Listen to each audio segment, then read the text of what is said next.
ท่านพระครูสมุวิสุวัตรวรกิจโจเจ้าอาวาสวัดฝ่ายหินผู้อำนวยการสถานีคลื่น 104.50 เมกะเฮิรตซ์นะครับวัดฝ่ายหินพร้อมด้วยกับนมัสการท่านพระครูใบดีกาสมัครยานสีโลครับเจริญพรพ่ออาจารย์แล้วก็ไหว้ศาสตร์อาจารย์เนนอารักษ์เนอร์เจ้ายังออกมาเนอแล้วก็ขอสวัสดีครับพี่พิษสมัยสุริโยดรนะครับผู้ดำเนินรายการนะครับธรรมะคลายเครียดลุงนุยเทเนอร์ครับสวัสดีครับลุงนุยผมสวัสดีครับนมัสการสามเณรลืมไปสามเณรเสียงโง่นะสามเณรนะอาจารย์เจ็ดสีครับผมสามเณรปีโป้และสามเณรดิโยครับสามเณรปีโป้มาดำเนินรายการเนอวันนี้นะแล้วก็ขอกราบสวัสดีกับญาติธรรมทุกคนทุกท่านเนอครับที่ฟังอยู่ทางบ้านบางคนบางท่านฟังอยู่นะแต่ว่าไม่ได้เคยโทรมาก็มีนะครับหลายที่หลายคนด้วยกันเป็นครูบาอาจารย์ก็มีเนาะเป็นพวกแม่ขายก็มีครับวันนี้ก็เพื่อเป็นการเสียเวลานะครับวันนี้ปัญหาพาสนุกนะครับเปลี่ยนจากบทกลอนมาเป็นปัญหานะครับที่กำลังข้อติดขัดเอาเริ่มจากข้อที่หนึ่งเลยเนอะครับเริ่มจากข้อที่หนึ่งก็คือถามว่าหน่วยงานไหนที่จะนำที่ดินพุทธมณฑล 2,500 ไร่ไปขึ้นทะเบียนเป็นที่ราชพัสดุแต่ศาลปกครองกลางเพิ่นสั่งห้ามเมื่อวันที่19มีนาคม2568นะครับฟังเนอหน่วยงานไหนที่จะนำที่ดินพุทธมณฑล 2,500 ไร่ไปขึ้นทะเบียนเป็นที่ราชพัสดุแต่ศาลปกครองกลางเพิ่นสั่งห้ามสั่งระงับละเมื่อวันที่19มีนาคม2568วันนั้นถ้าใครฟังรายการของผมนี่มีช่วงหนึ่งนะครับที่มีข่าวออกมาพอดีนะครับศาลส่วนได้มีใส่นะครับทุกหมู่เขาทั้งหลายได้ฟังกันเรียบร้อยแล้วมาเป็นหน่วยงานไหนครับตายกันมาเนอะนึกก็สำนักงานพระพุทธศาสนาแห่งชาติขอกรมที่ดินกรมการปกครองกระทรวงศึกษาธิการจจานกรมธนารักษ์กไก่สำนักงานพระพุทธศาสนาแห่งชาติขอไข่กรมที่ดินควายกรมการปกครองงูกระทรวงศึกษาธิการจจานกรมธนารักษ์ที่เอาจอจานเจ้าท่านอื่นว่าใดครับเจ้าแต่แรกที่เขาจะเอาก็ไก่เวียเสียเอาตัวน้องใหม่ดีกว่าเจ้าจอจานกรมธนารักษ์เจ้าเลือกคนเดียวก็ได้ที่พอแยกกันไปก็ได้เจ้าถ้าตัวกันกระปิดเป็นโมกลมหูเรื่องเนอะเอาขอไข่ครับขอไข่เนาะเป็นที่พวกขอไข่เนาะนี่น้อยตอบเลยครับผมเอาขอไข่ครับเนี่ยกรมที่ดินนะสวัสดีพี่หนานเจ็ดสีค่ะพี่กรณ์จ้ะครับสวัสดีครับพี่กรณ์ครับพี่กรณ์แล้วข้อไหนจะเหมือนเดนดิโดกับปิโป้เพราะว่าพี่กรณ์ไม่ได้ฟังแล้วพี่กรณ์ทำงานพี่กรณ์ก็เอาข้าวขอไข่จ้ะกรมที่ดินเนาะขอไข่เนาะไม่ได้ฟังจ้ะขอไข่จ้ะลงเลยขอไก่ของครับผมขอไก่เนาะหน่วยขอไก่เนาะสำนักพุทธศาสนาแห่งชาติเนาะขอไก่อย่างพี่หนานสำนักงานพระพุทธศาสนาแห่งชาติเพิ่นจะแม่นไว้หน่อยกายนึกบ่ได้จ้าเพิ่นจะช่วยสามารถเลือกข้ออื่นดีกะจ้าจ้าเนอะพอจะช่วยน้องใหม่เนาะอาจารย์เนาะพี่นามเจ็บถือไปเลยเจ้าสวัสดีครับพี่พรครับ พี่พรเอราวัณ พี่พรเอราวัณเนาะแล้วพี่พรปลาเศร้ามาหรือยังเนี่ย ไอ้พงมาพี่ พี่น้องก็ต้องมาแล้วครับ เอาตัวน้องใหม่นะครับ ไอ้วงมา ไอ้พงพี่ตองมา เอกมาเอกพะเยา ไอ้พะเยาไอ้นึกเนอ มาผมผีลงวัด แม่สมศรีจอมบวยวาย ครับแม่สุพิษแม่ย่อยมาเนอะสันใจหลง ขอสมชายเจ้าโทรเข้ามาได้เลยเจ้าสวัสดีเจ้า เจ้าพี่ซองเจ้าพี่ซองก็เอาเข้าจอจานนะกรมธนารักษ์นะครับ จะช่วยกันอีก เอาเหมือนกันนะ ใจเดียวกันเนาะ เจ้าสวัสดีพี่หนานเจสีตัวนะเจ้า อันนี้ สวัสดีครับ วง พี่ตอง สาร ครับ ปีเจ้า มาเนอะพี่สาวต้นเปาสาว ต้ ต้ อน ง เปา เลย โอ้มาเนอะ ตัวแร มาก ผมไม่มือเนอะ อยู่ไอ้ฟังอยู่แล้วไม่ได้ตอบต่อไอ้พงเหรอใจมาได้พงเรียนเดียวจะหมดเวลาแล้วนะจะสมัครร้อยตอบข้อไหนนี่ฮะเพื่ ตั อ วน เรียน ตั ต ว อบ พ่อน้อย เพื่อตอบข้อน้อย เจ้า ขอใครแน่นะ ใครจะสมัครขอใครเนาะ เจ้า จะสมัครขอใคร หน่อย นี่ถึงขอใครนะครับขอใครงงูยังมีใครตอบได้ล่ะ แต่งูก็มีจ้ะออกควายก็มีจ้ะออกไข่มีละ นั่นเขาเฉลยกันเนาะครับข้อที่ถูกต้องคือกรมธนารักษ์ นี่ โอ้หลายคนเนอะมันเป็นแผนยึดพระพุทธมณฑล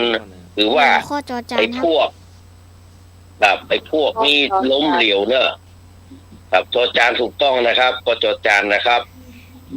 เป็นแผนพุทธมณฑลยึดพุทธมณฑลนี้ล้มเหลวไอ้พวกกบฏบางศาสนานะแล้วก็ไอ้นอนบอนไส้ที่อยู่ในพุทธตัวเป็นพุทธนี่แต่ใจนี่เป็นสัตว์เดรัจฉานนะครับ ก็วันนี้ก็สิ่งศักดิ์สิทธิ์มีจริงเนาะเขาเรียกว่าพระพุทธปาฏิหาริย์นี่มีจริงไอ้พวกนี้ผิดหวังนะครับ ที่จะสลายความเป็นพุทธออกไปจากสังคมไทย มันพยายามทุกวิถีทางมาเมื่อเลยนะครับถ้าว่าหากที่ดินแปลงนี้กลายเป็นสมบัติของราชพัสดุนั้นหมายถึงว่าทุกศาสนาสามารถเข้ามาใช้สถานที่แห่งนี้ประกอบพิธีของตัวเก่าได้จะเนี่ยอย่างไรก็ได้เนาะนะครับมันเป็นแผนการที่เลวทรามนะครับถ้าว่าหมู่เฮาเนี่ยที่เป็นคนไทยถ้าเฮาบอกหูเต้าตันเล่ห์เหลี่ยมของไอ้พวกนี้นะผู้คนรู้ดีว่าพวกไหนแต่เฮาบอกชื่อพวกนั้นเนาะนะครับเฮาจะกลายเป็นคนต่างด้าวในแผ่นดินของตัวเก่าจะกลายเป็นคนต่างด้าวนะในแผ่นดินของตัวเก่านะครับ ดังนั้นเมื่อศาลปกครองกลางเปิ้นสั่งให้ข้ามให้กรมธนารักษ์ขึ้นทะเบียนที่พุทธมณฑลนี่นะ2,500 ไร่เป็นที่ราชพัสดุเนี่ยนะครับเมื่อวันที่19ที่ผมจัดรายการเนี่ยที่ผ่านมานะครับศาลปกครองกลางนะครับเปิ้นมีคำพิพากษาห้ามกรมธนารักษ์ดำเนินการขึ้นทะเบียนที่ดินพุทธมณฑลเนื้อที่ 2,500 ไร่เป็นที่ราชพัสดุหลังจากที่สำนักงานพระพุทธศาสนาแห่งชาติเนี่ยเป็นผู้ยื่นฟ้องโดยให้เหตุผลว่าที่ดินดังกล่าวเป็นศาสนสมบัติกลางและเป็นทรัพย์สินของพระพุทธศาสนาบักเข้าข่ายเป็นที่ราชพัสดุตามกฎหมายสำหรับข้อพิพาทเรื่องสถานะของที่ดิน พุทธมณฑลสืบเนื่องมาจากว่าสำนักงานพระพุทธศาสนาแห่งชาติซึ่งมีหน้าที่ดูแลรักษาและพัฒนาที่ดินพุทธมณฑลได้ฟ้องร้องต่อศาลปกครองกลางโดยให้เหตุผลว่าที่ดินดังกล่าวถือว่าเป็นศาสนสมบัติกลางตามมาตรา 40 แห่งพระราชบัญญัติคณะสงฆ์พ.ศ. 2505 ซึ่งเป็นทรัพย์สินของพระพุทธศาสนาแต่กรมธนารักษ์พยายามนำที่ดินแปลงนี้ขึ้นทะเบียนเป็นที่ราชพัสดุโดยอ้างอำนาจตามมาตรา 8 และมาตรา 17 แห่งพระราชบัญญัติที่ราชพัสดุ พ.ศ. 2562 มาฟังด้านกรมธนารักษ์มันได้ชี้แจงใช้คำว่ามันนะครับมันได้ชี้แจงว่าคณะกรรมการกฤษฎีกาคณะที่7นะครับเคยมีความเห็นว่าพุทธมณฑลเป็นที่ดินที่ใช้ในกิจการของรัฐด้านพระพุทธศาสนาและวัฒนธรรมบัดได้จำกัดเฉพาะกิจการของคณะสงฆ์จึงเข้าข่ายเป็นที่ราชพัสดุโดยสำนักงานธนารักษ์พื้นที่นครปฐมได้ดำเนินการสำรวจรังวัดและจัดทำแผนที่เพื่อนะครับเตรียมนะครับจะเอาขึ้นไปทะเบียนจะเข้าทะเบียนนี่นะจะเอาไปเข้าทะเบียนนะครับเอาไปขึ้นทะเบียนเป็นทรัพย์สินของกรมราชพัสดุนี่นะตามพ.ศ. 2562 เตรียมขึ้นไปเลยละนะครับแต่ว่านะครับศาลเปิ้นชี้ขาดคือพุทธมณฑลเป็นศาสนสมบัติกลางไม่ใช่ที่ราชพัสดุศาลปกครองกลางเปิ้นพิจารณาแล้วเห็นว่าพุทธมณฑลเปิ้นสร้างขึ้นมาเพื่อถวายเป็นพุทธบูชาโดยพิจารณาจากหลักฐานที่ชี้เห็นได้ว่าพระบาทสมเด็จพระบรมชนกาธิเบศรมหาภูมิพลอดุลยเดชมหาราชบรมนาถบพิตรในหลวงรัชกาลที่ 9เนี่ยเพิ่นทรงรับซื้อที่ดินจากทรัพย์สินส่วนพระมหากษัตริย์จำนวน135 ไร่เพื่อถวายเป็นพุทธบูชาประชาชนที่เพิ่นเลื่อมใสศรัทธาก็ร่วมบริจาคเงินจำนวนนะครับจำนวนเท่าไหร่2,764,256 บาท 82 สตางค์เพื่อที่จะซื้อที่ดินและสร้างพระพุทธรูปแม้แต่นายอุนุนะครับนายกรัฐมนตรีพม่าในสมัยนั้นนะครับผู้ซื้ออุนุนี่เคยเป็นเลขาธิการสหประชาชาติตัวไหนนะครับมอบเงินให้ถึง50,000 จักรเอาไว้สมทบทุนนะครับรัฐบาลไทยได้ระดมทุนเพิ่มเติมโดยจำหน่ายพระเครื่องพระพุทธรูปสแตมป์ปฏิทินและเสมาที่ระลึกกรมธนารักษ์ก็เปิดหูเปิดตาพอเลยว่ามันมีของศาสนาอื่นที่คุณนับถืออยู่ก็ไปบูชาอย่างอื่นก็ไประดมทุนไปเอาอย่างอื่นมาคือเป็นที่บูชาด้วยก็มีก็ธนารักษ์ทำเป็นหูหนวกตาบอดเลยนะครับอยากจะได้ที่ดินเนี่ยจนเพิ่นรวมกันแล้วได้ที่ดินจำนวน 2,205 ไร่ 96 ตารางวาซึ่งเป็นที่ทรัพย์สินที่ประชาชนและสถาบันพระมหากษัตริย์ถวายให้แก่พระศาสนาแต่ก็ยังขาดไปแหม294 ให้นะครับ3 งาน 4 ตารางวางวดนี้94อย่างไรก็ถึงมาเนี่ยอาจารย์สมัครเนอะรัฐบาลจึงดำเนินการเวรคืนที่ดินเพิ่มคือครบ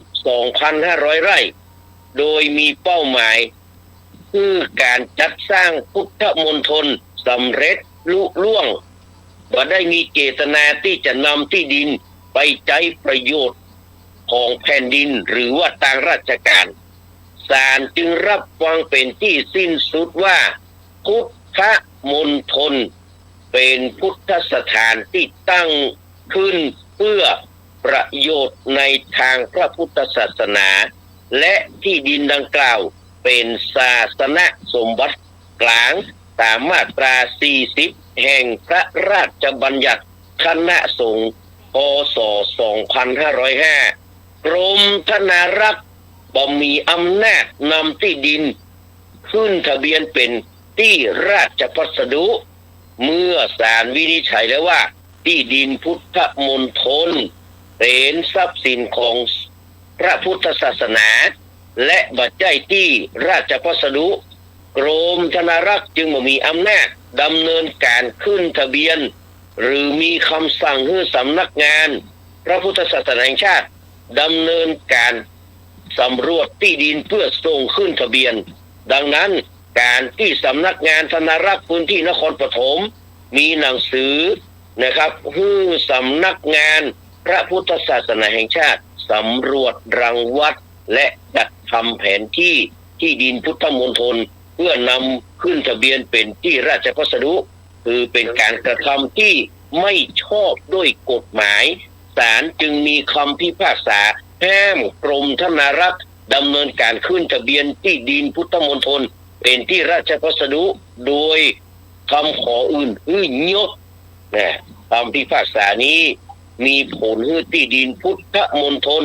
ยังคงอยู่ภายใต้การดูแลของสำนักงานพระพุทธศาสนาแห่งชาติและรักษาสถานะเป็นศาสนสมบัติกลางโดยหน่วยงานภาครัฐไม่สามารถนำที่ดินแปลงนี้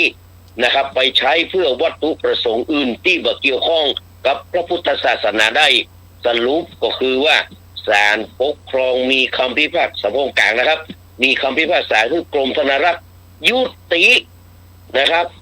การขึ้นทะเบียนที่ดินพุทธมณฑลเป็นที่ราชพัสดุโดยตัดสินว่าที่ดินดังกล่าวเป็นศาสนสมบัติกลางของพระพุทธศาสนาไม่ใช่ทรัพย์สินของรัฐตามกฎหมายที่ราชพัสดุพ.ศ. 2562จบเฮเอวังก็มีด้วยประกาศละสนี้ไอ้พวกอยากแดกแผ่นดินอยากจะทลายพระพุทธศาสนาคิดหวังไปตามๆกันขอบพระคุณครับศาลปกครองกลางไว้ณที่นี้ตัวขอบพระคุณเป็นอย่างยิ่งครับเฉลยไปแล้วเนาะ นะครับกรมธนายักษ์นี่เนาะ ต่อไปนะแต่ปัญหาที่จะถามค้างไว้แต่คืนนี่นะถามค้างไว้แต่คืนนี้นะครับเอาเริ่มจากอันนี้ก่อนเนอะในพุทธกิจก่อนเอาเรื่องพุทธกิจก่อนนะครับพุทธกิจ5ประการในข้อที่2นะครับในพุทธกิจ5ประการเทวดาจะเข้าเฝ้าทูลถามปัญหาพระศาสดาได้ในเวลาตรงกับข้อใดอันนี้เป็นภาษาบาลีเนอะถ้าภาษาไทยมันจะง่ายลงไปละตรงกับข้อใดจะใจอะไรว่าใจดุลพินิจใจเชาเอาหน่อยนึงเนอะว่ามันเกี่ยวข้องกันขนาดไหนตึงตัวอักษรตึงตัวคำว่าในตัวกรรมของมันนะครับกอไก่ปุพันเหปินทปาตังหรือว่าปุพันหังปินทตตังนี่นะปุพันเหปินทปาตังขอไข่ปเทโสภิกขุโอวาทังขอควายสายันเหธรรมเทศนังงองูอัฏฐรเตเทวะปัญหนังโตจานปัจจุเสวะคเตกาเรพัพพาพัพเพวิโลกนังในพุทธกิจ5ประการเทวดาจะเข้าเฝ้าทูลถามปัญหาพระพุทธเจ้าหรือพระศาสดา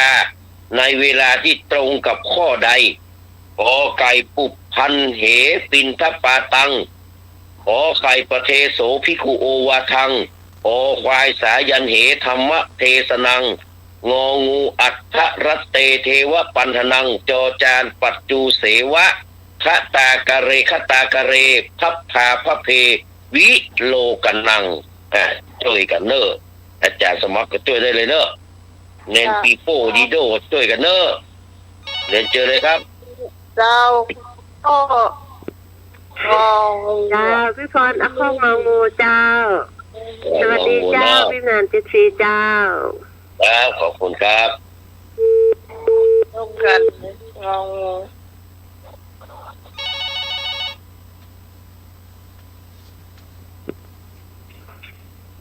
จ้าพี่กอนจ้าพี่กอนเราข้องงองูเหมือนกันจ้ะ ถึงแม้เฮาบะเป๊ะบาลีผมว่าบางทีเฮาก็มีคำว่าบางกรรมก็หูแต่ยังคอ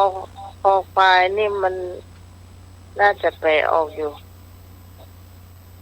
ข้าวเลยว่างูทุกคนเนาะ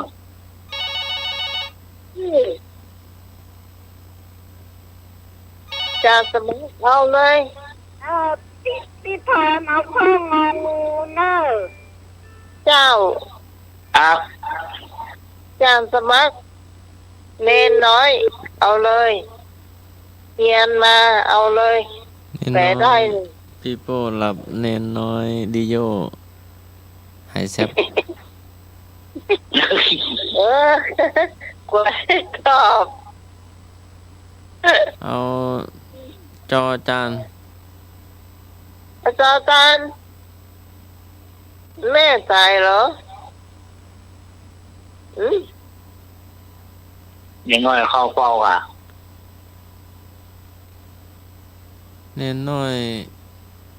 ต้นพี่นอนหลับแต่ต้นน้องมาแล้วเน้นน้อยตอบว่าอะไรเน้นน้อยมาตอบ เรียนน่าจะหูนะ ตอบข้อน้องเน้นครับ ตอบข้อนอนเนนครับ โนเนียน มาเน้นอาจารย์มันลูกพี่ลูกน้องพ่อๆก็แต่เด้อตา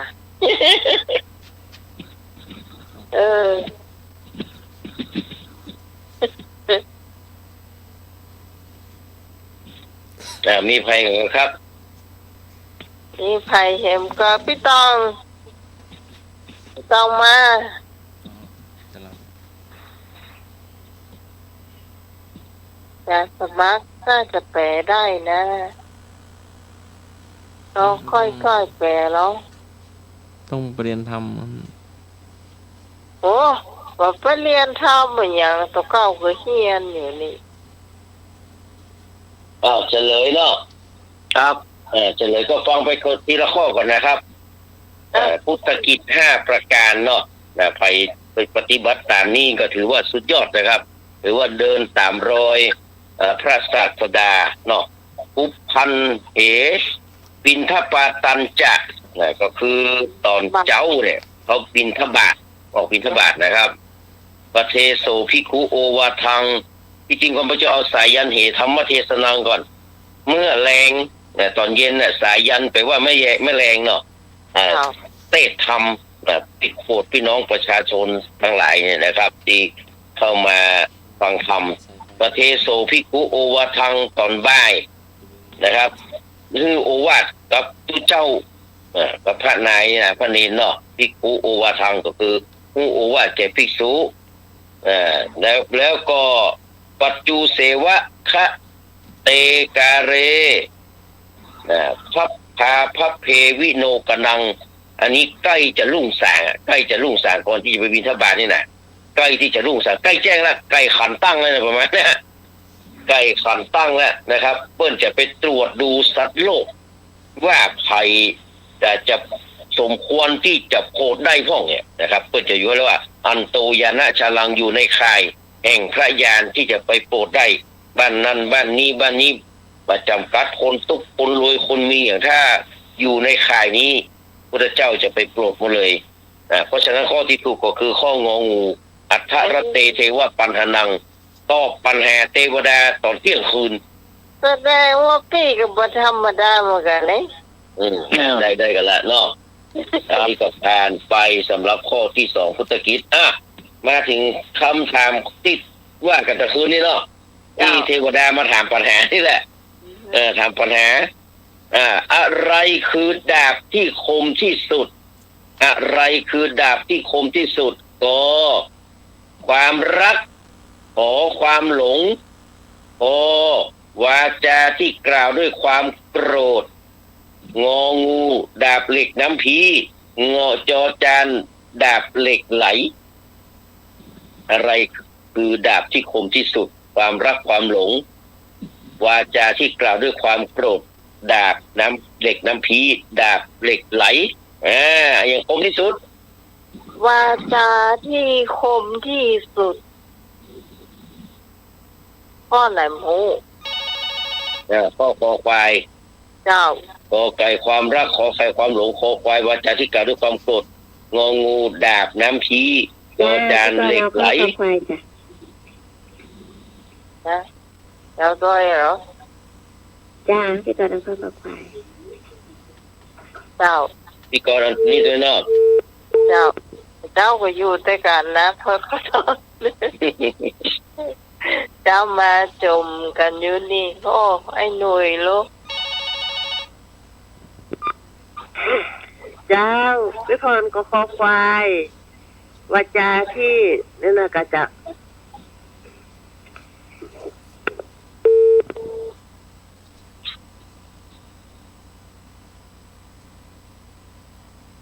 มีคำขอครับ โอ้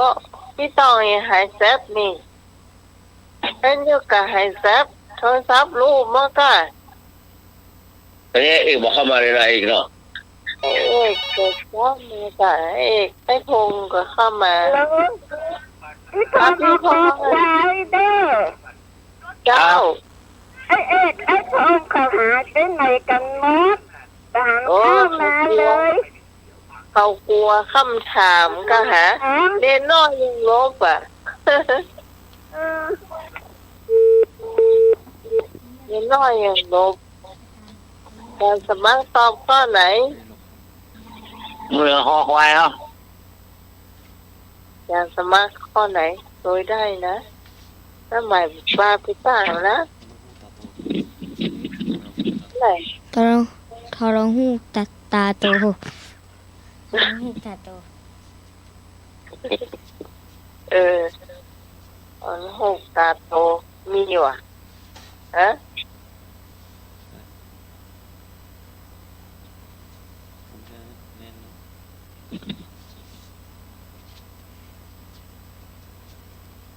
มีเข็มกอที่ ผม จะตอบที่เจ้า จะ เฉลยเนาะ ที่จับวัด ครับ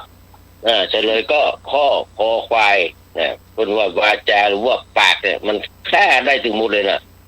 ทุกสิ่งทุกอย่างนี่มันคมที่สุดเนี่ยปากเขาเนี่ยเนาะ เจ้า แบบจะเอาคือมันดีก็ได้จะคือมันแห้แบบสุดๆก็ได้เนี่ยอยู่ที่กำอู้ของคนที่ทำปากของคนเนอะต่อไป ข้อที่สี่เนาะนะครับ วันนี้เอาสัก6 ข้อเนอะ6 ข้อนะครับ ข้อที่สี่อะไรคือยาพิษที่ร้ายแรงที่สุด อะไรคือยาพิษที่ร้ายแรงที่สุดกอแลนเนตหอโคริดอนหอควายกัมม็อกโซนงองูโลภะจอจานผิดทุกข้อ อะไรคือยาพิษที่ร้ายแรงที่สุดกอไก่แลนเนตขอไข่โคริดอน เจ้า โลภะ ขอควายกัมม็อกโซน โลภะ งอ เจ้า งูโลภะจอจานผิดทุกข้อ โลภะเจ้าพี่เจ้า โลภะเนาะงองูนะ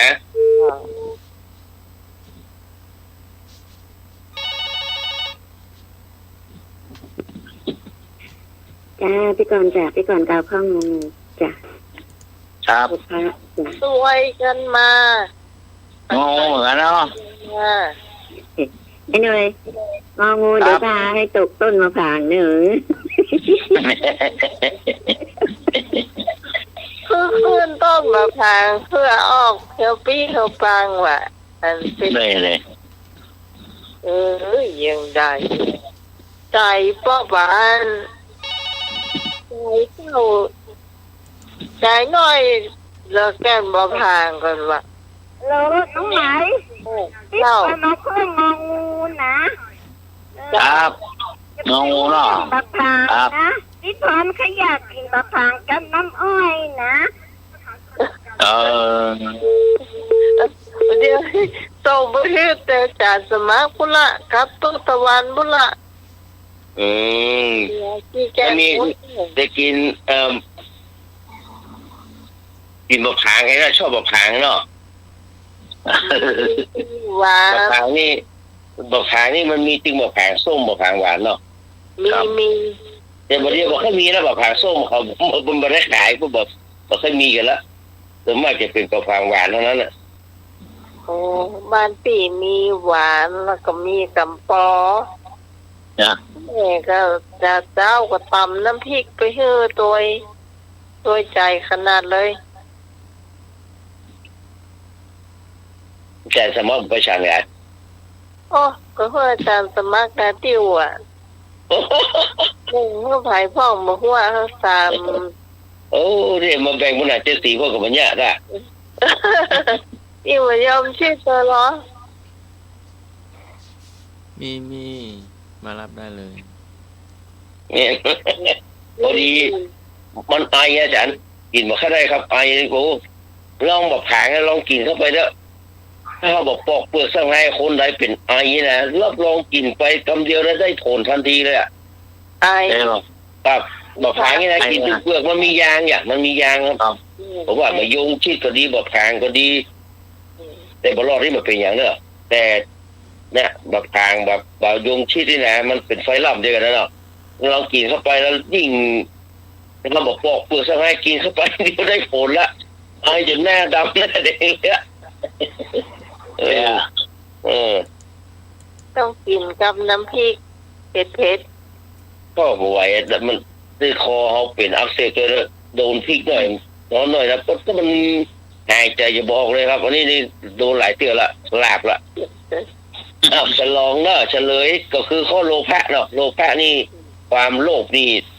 ทำให้เขาไปเป็นเปรตได้เลยนะ ๆเจ้า ความโลภนี่นะมันคือยาพิษที่ร้ายแรงอะที่สุดแหละครับ ต่อไปเป็นข้อที่ห้าเนอะข้อที่ห้าอะไรคือไฟที่ร้ายที่สุดแน่อะไรคือไฟที่ร้ายที่สุดก็ความปรารถนาขอไข่ความลุ่มหลงขอควายความโง่งองูความจนจอจานถูกทุกข้ออะไรคือไฟที่ร้ายที่สุดกอไก่ความปรารถนาขอไข่ความลุ่มหลงขอควายความโง่งองูความจนจอจานถูกทุกข้อ เอากอไก่ เอามาตอบ เจ้ากอไก่เจ้า ครับ ช่วย เนี่ยพอจะเอาข้อใดกับมาเนอะ จ้าพี่กอเจ้าขอบกอไก่จ้าความปรารถนา ครับหน่วยก็ไก่แล้ว ค่ะ มาตัวน้อย แต่แสดงว่าทุกคนนี่ฟังดีนะแต่คืนนี้เนาะ ฟังไปการบ้านเลยเนาะ ครับใจจุดใจจ่ออ่ะ มันก็บันเทิงขนาดมันต้องใช้ความจำตัวเนาะทำได้จด จ้า ไว้ พี่ อะ พรเอาข้ออย่างนะที่มันความลุ่มหลงอ่ะจ้า ขอใครเนาะมีคนแบกแนวเลย แหวกแนวละ ขอไข่ แถม วาจาที่กล่าวด้วยขี้โคตร มีที่ไหน เจ้า อันนี้ไม่ไหนแหละ เจ้า รับตื่นไหมแก ไม่ได้รับเจ้าฟังอยู่เจ้า ไม่ใช่ว่าพระอาจารย์สมัครอ่ะ เดี๋ยว รู้ นี่ แพ้ เป็ เป็น น เรียข้อไหนครับ เอาข้อกอไก่นะความปรารถนานะ วิ ไก่ ตอ เนาะ ปรารถนา ที่สอง เจ้า เอาตัวน้องไหมเนาะ เจ้าเจ้าเจ้า ขี้โคตร การสมัครมันเรียกว่าใหญ่นะ ขี้โคตรอะ คนขี้โขดครับ เออ มันได้กันได้ลูกพี่ลูกน้องได้ ครับ โอ้ครูบาอาจารย์ครับลูกศิษย์นี่เหมือนกันเลยล่ะ วันนี้แฟนพันธุ์แท้หายไปเลยหา ระหว่าง ไปไหน 2 วันแล้วเรามาเข้ามา แต่วันนอก เออ ครับ โอ้ ถามมา วันล่างไงก้า ไปแล้ว มีไปทำ บวชแล้วหมู เดี๋ยวไปเดี๋ยว ไปบวชแล้วก็ สมมุติว่าไปพวกเราเนี่ย อืม แฟนมัน ไปบวชแล้วหมู สืบชะตาอยู่ครับแฟนมันแท้มาสืบชะตาอยู่ครับ ฟัน นี่ แฟ ไปบวช น มาตรฐานบุหรอ แท้มาสืบชะตา อืม จ้าพี่พรฮะก็ใกล้ ครับ ตัว เตรียมไม่ทัน ตัวกับลูกนี่เขาปาตัวเต่าหมูเรื่องอืม มีครับ นี่นะ มีอยู่เนาะเอาเฉลยแล้วเนาะไปรับละ โอ้ ก็ใกล้ถูกต้องครับความปรารถนาเนาะคนเรามันตั้งใจอย่างนี้สักอย่างนะมันเป็นไฟที่ร้ายที่สุดเนาะถ้ายิ่งปรารถนาในสิ่งที่มันถึงบอกกลัวสักอย่างหรอกแต่รับส่งผู้บอกมีงูเห่ามันก็บอกกลัวนะครับ มันจะบอกกลัวสักอย่างความปรารถนาเนี่ยนะครับโดยเฉพาะความปรารถนาลามกหรือความปรารถนาในสิ่งที่มันรุนแรงนี่นะฮะเป็นไฟที่ร้ายที่สุดเนาะมาถึงข้อสุดท้ายในสำหรับวันนี้นะครับ ก็คือที่เราอู้กันนะครับว่าอะไรคือคืนที่มืดที่สุดอะไรคือคืนที่มืดที่สุดแรม15 ค่ำกอไก่แรม15 ค่ำขอไข่แรม8 ค่ำคอควายจันทรุปราคางองูความหลงผิด7มีเมฆมาบังฟ้ากอไก่แรม15อะไรคือคืนที่มืดที่สุดกอไก่แรม15 ค่ำขอไข่แรม8 ค่ำคอควายจันทรุปราคางองูความหลงผิดจอจานเมฆบังฟ้า ความหลงผิดความหล อ๋อง งู ความหลงผิดเด้อ จ้าพี่พรเอาข้ององูเจ้าความหลงผิดเจ้า ความหลงผิดเนาะ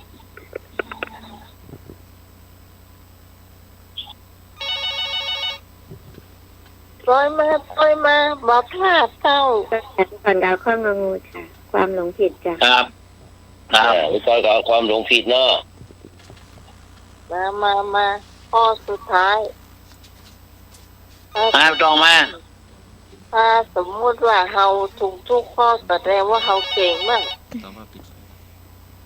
ต่อว่า ปิดไฟมืด ปิดไฟ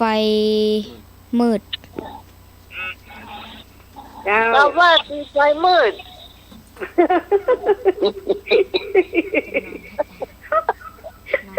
เอาข้ององูนั่นเหรอ งูเนาะ เจ้า ผมกำลังจะนอนครับ ผมกำลังจะนอนครับ แค่รับเหรอ แต่ไม่น้อยแค่รับแล้วเนาะแต่มันน้อยแค่รับเลย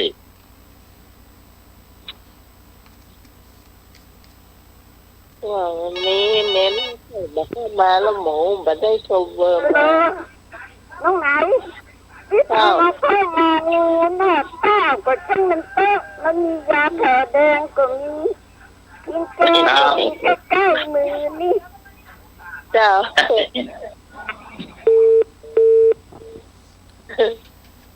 มันยังได้เห็นสักข้ออยู่นะพี่นัน พอละเนาะวันนี้ก็เอาใหม่ก็วันนี้นะครับขอบพระคุณเนาะเอาเฉลยก็คือความหลงผิดแน่นอนเนาะมืดที่สุดนะครับแรม15 ค่ำนี่ก็มันก็ไม่ใช่มืดแต่เนาะต้องไว้ฉายก็ยังหันอยู่เนาะ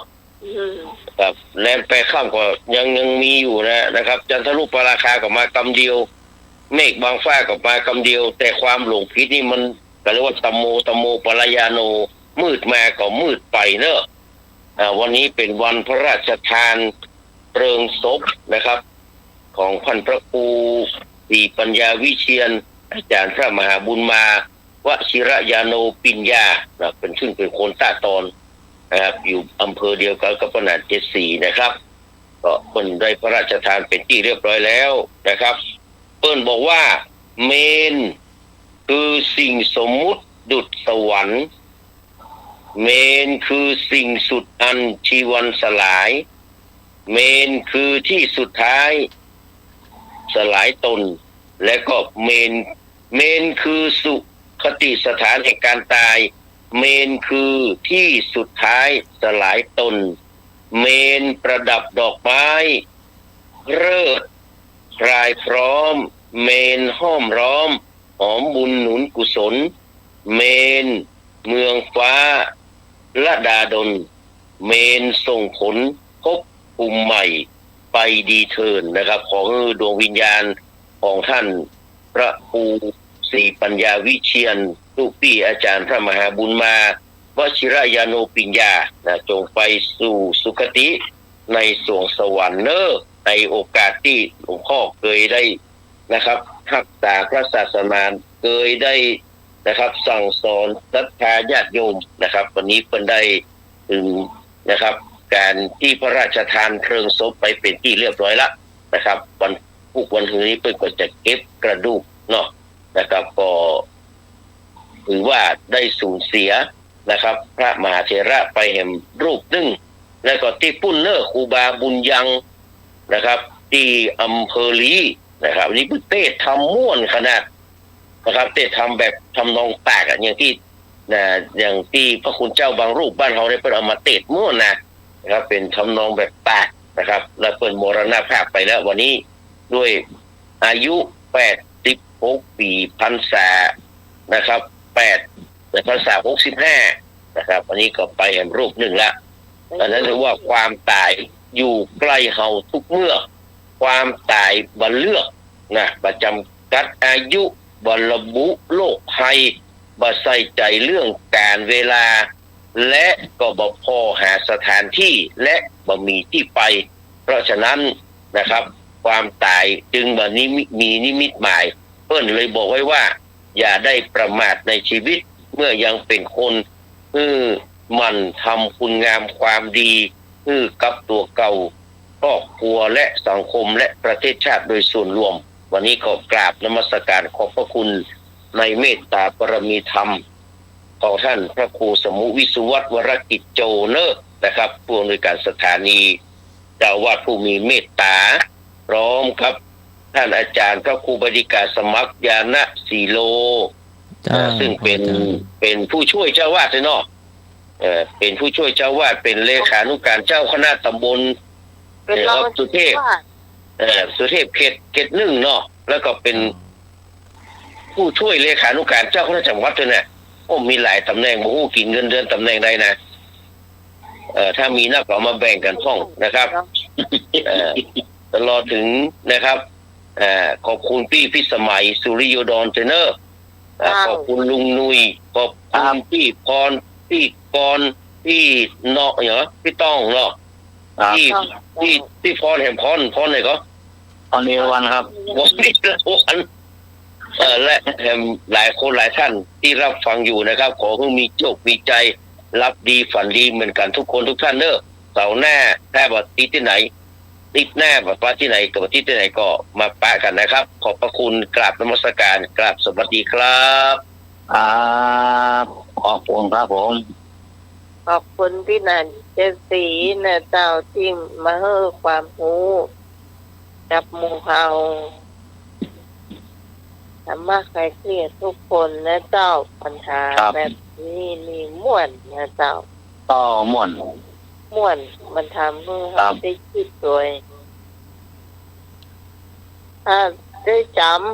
ำคนบอกเขาฟังแล้วแล้วเขาได้จำให้น้อยหนึ่งเราก็ได้อยู่ตอบได้อยู่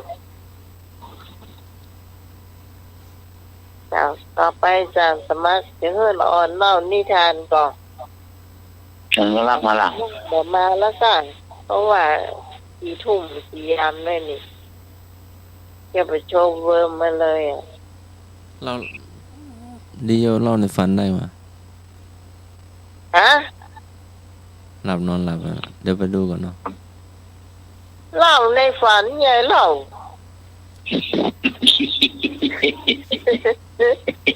เอ้ยนี่มาบอกทางก็กินเนี่ยตาจะได้แจ้งเหงาในฝันเหรอ กี่โมง 4 ทุ่ม รับเพียล่ะ ครับ เอ้ย กราบพระพุทธเจ้า ครับหลวงพ่อเจ้าว่า ขอกราบหลวงพ่อเจ้าวาดวัดไฟหิน10 นิ้วขอนอบน้อมก้มกราบนมัสการหลวงพ่อเจ้าวาดวัดไฟหิน และ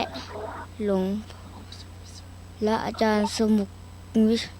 และพระอาจารย์สมัคร พระครูสมัคร อย่างละ4 โล นะอย่างละ4 โลอ่ะ และเจริญพรอย่างณพิสมัย หัวหน้าธรรมะคลายเครียด และลุงหนุ่ย ครับ เอา งานครับ ครับผมสามเณรดีโยจะมาเล่านิทานเรื่อง แล้วเขาไม่มีใครเล่าเลยนะ ไม่มี ไม่มีใครเล่าเลยมีแต่ผมจะเล่านิทาน ใช่ ผมจะมาเล่านิทาน อยู่ เรื่อง ลูกหมู3 ตัวสร้างเต็นท์กระทั่งถึงน้ำมาแล้วมีแม่หมูมีลูกหมูมีกัน3 ตนแม่สั่งให้ลูกออกไปสร้างบ้านของตัวเอง และบอกให้คิดให้รอบคอบ เหมือนนิทานอันน่ะสามบัน แม่ลูกสุดท้อง คนแรกสุด คนน้อง บอกว่าได้สร้างบ้านจากใบไม้และกิ่งไม้พอสร้างเสร็จ คนพี่ก็ได้มาเช็ค ก็ได้เอามือแย่แล้วมันเกือบจะล้ม แล้วหมาป่าที่อยู่แถวนั้นก็เห็นลูกหมู3 ตัว เห็นลูกหมูเสร็จก็จะมากินแต่ยังอยู่ยังไม่หิว แล้วลูกหมูตัวที่2สร้างบ้านจากกองฟางลูกหมูตัวหนึ่งบอกมันจะแข็งแรงเหรอตัวพี่บอกตัวสุดกลางก็ได้ถามไปว่า แต่มันเร็วกว่านะนายไม่ลองทำคนพี่ไม่มีอะไรจะนึกก็เลยไปสร้างของตัวเองสร้างมาเสร็จเป็นบ้านไม้พอสร้างเสร็จก็เดินเข้าบ้านไปแล้วมีหมาป่าที่หิวโซจะมากินลูกหมูได้วิ่งหลบเข้าบ้านทั้ง3 ตัวหมาป่าบอกถ้าแกยังไม่ออกมาฉันจะเผาบ้านกระจุยลูกหมูแน่จริงก็ทำสิบ้านฉันแข็งแรงจะตายลูกหมูที่บอกไปหมาป่าบอกท้าทายก็เลยเป่าใส่ลูกหมูพอเป่าใส่ลูกหมูเสร็จลูกหมูก็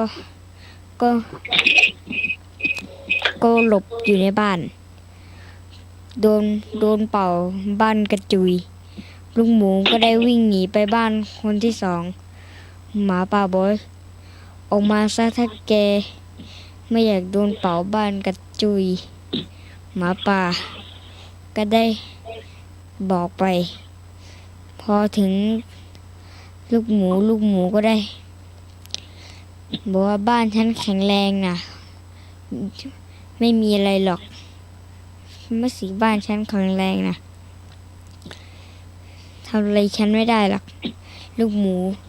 ทั้ง2 ตัวบอกหมาป่าที่คิดว่าท้าทายก็ได้เป่าบ้านกระจุย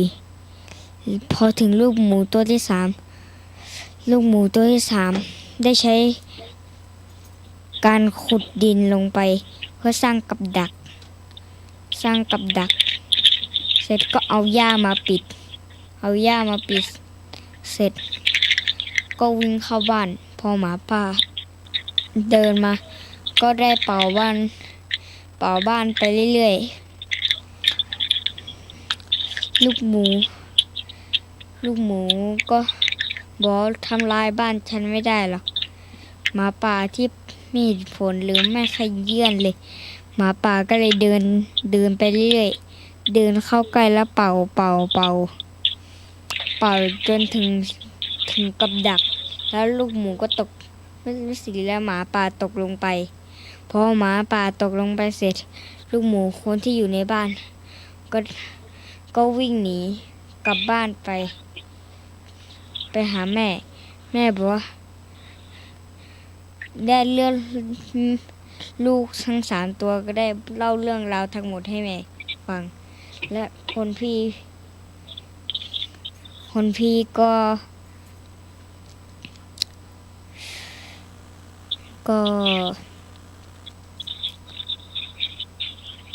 คน เดี๋ยว พี่ก็ ถามก่อนว่า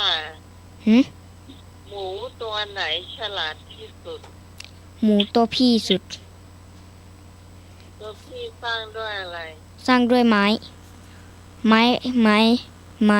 เยอะๆ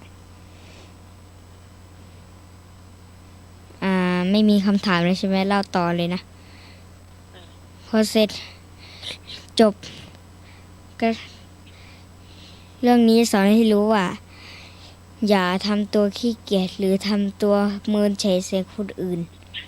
โดยที่คนอื่นตักเตือนแล้ว จบ สอนให้รู้ว่า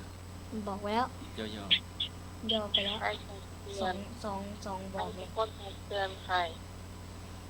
หมูตัวไหนตักเตือนหมูตัวไหน ๆมันตัวไหนลอง หมูตัวพี่ได้ตักเตือนน้องไปแล้ว ว่ามันจะแข็งแรงเหรอ บอกไปแล้ว แต่นี่ย่องมันนาน8 นาทีอ่ะ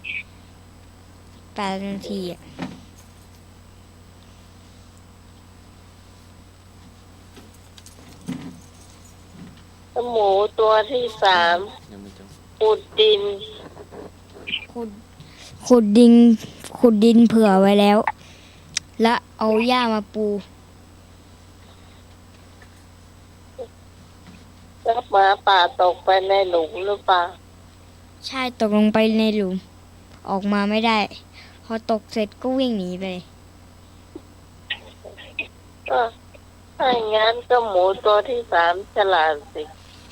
ใช่สลัดฉุดเพราะเป็นคนที่มีประสบการณ์เยอะกว่า นั่นเนี่ยหมูตัวที่3ฉลาดว่าขุดหลุมพรางเอาไว้ไงเห็นไหม ใช่ หมาป่าตกหลุมพรางเราก็วิ่งได้ ใช่ครับ ขออนุญาตไปจำวัด ขออนุญาตไปรับแล้วนะครับ พรุ่งนี้วัดบิณฑบาต พรุ่งนี้ทำวัดบิณฑบาตครับ ได้เลย แล้วกินนั่นหรือยัง เอามาตอบแล้วกิน ปลากินหรือยัง มะผาง สันแล้วครับ ฉันแล้วครับ หน่วยสุกหรือว่าหน่วยดีที่สันหน่วยสุกสันหน่วยสุกครับ สันหน่วยสุก สันหน่วยสุก หน่วยสุก แต่หน่วยดิบยังไม่ได้สันครับ หน่วยดิบยังไม่ได้สันครับ เอาซิบน้ำพริกเนาะที่เป็นดิบอะซิบน้ำพริก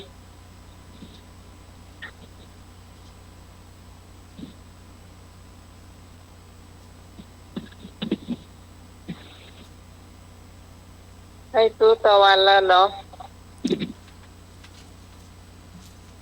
ยาสมัครแบ่งให้แล้วเนาะ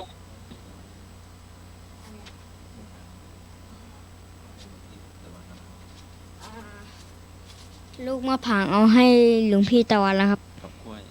กับกล้วยดิบ ก ใช่นะ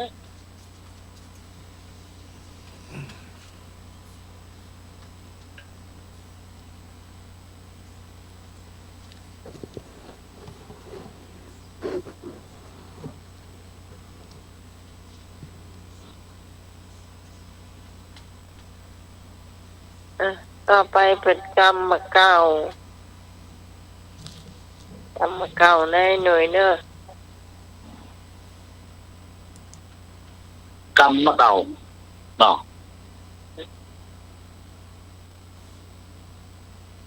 กำมะเก่า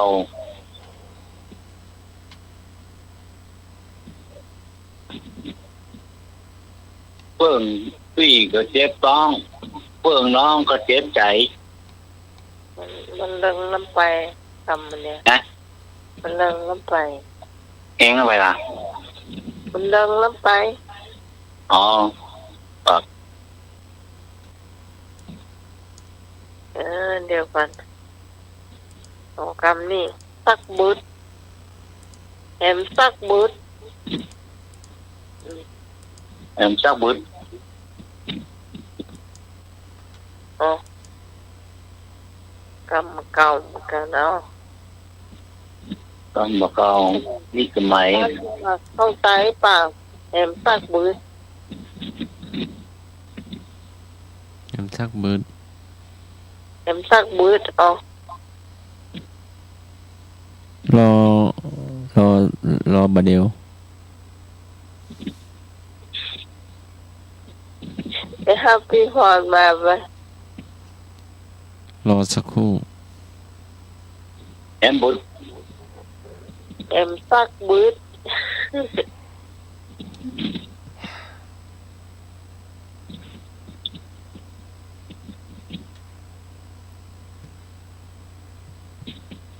บุตรมันก็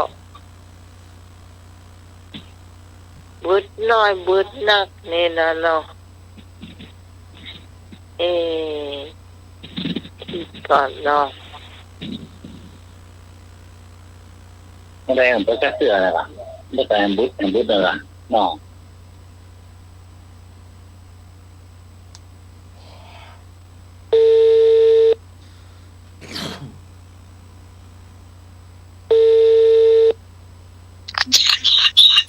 จ้าธรรมศาสตร์จ้า เก้าแค่พอ เกมสักบุตรที่กำกลางอย่างพ่องกระจังเกมสักบุตรกำมาเก่าที่ฮอนว่าใหญ่ตลอหมวิตกะเราพัดบันประกันพึ่งทำอย่างกับรู้จักทำสักเสื้อซื้อผูกซื้อเพื่อกระเจ้าน่าจะบ่ใจขนาดนั้นนะเห็นสักบุตรรอสักกรรม มันสะบึดรอรอบนะครับเนาะ ว่าสมเหมือนได้หนุ่ยรอแต่เจ้าเหรอ ครับ พอเมนกับเจ้าสักบึดสักเมื่ออีก ครับ เมื่อนเหมือนกันสักบึดอะปลายเพมโมปอนะพี่พรว่ะแกมาบ้านน้องกี่ปีละวันนี้ลงล่ะดังคนละคนทำดีไอเพื่อนดา โวกไปฮะมันมาโวกของตั้งเนี่ยโอ้ วิธี เลือไปห้าเนี่ยไล่ลงขวาไปแล้วขวาไปพวกโมหมด เลี้ยวขวาแล้วมันยังบอกพอปอนถึงก็ไม่สลีแล้วมันจะไปเลี้ยวซ้ายอย่างมันยังมาตรงมาวัดเฮ้ยเอาตึงบอกนั่นจากว่านั่นเนอะแต่มันตรงมาแล้วไงแล้วมันไปเลี้ยวซ้ายมันก็ไปน้ำไม้พวกอะไปน้ำไม้แล้วมันต้องไปโพสอันเทศบาลปะจะไปวัดเวรุวันบาไผ่บัวดุ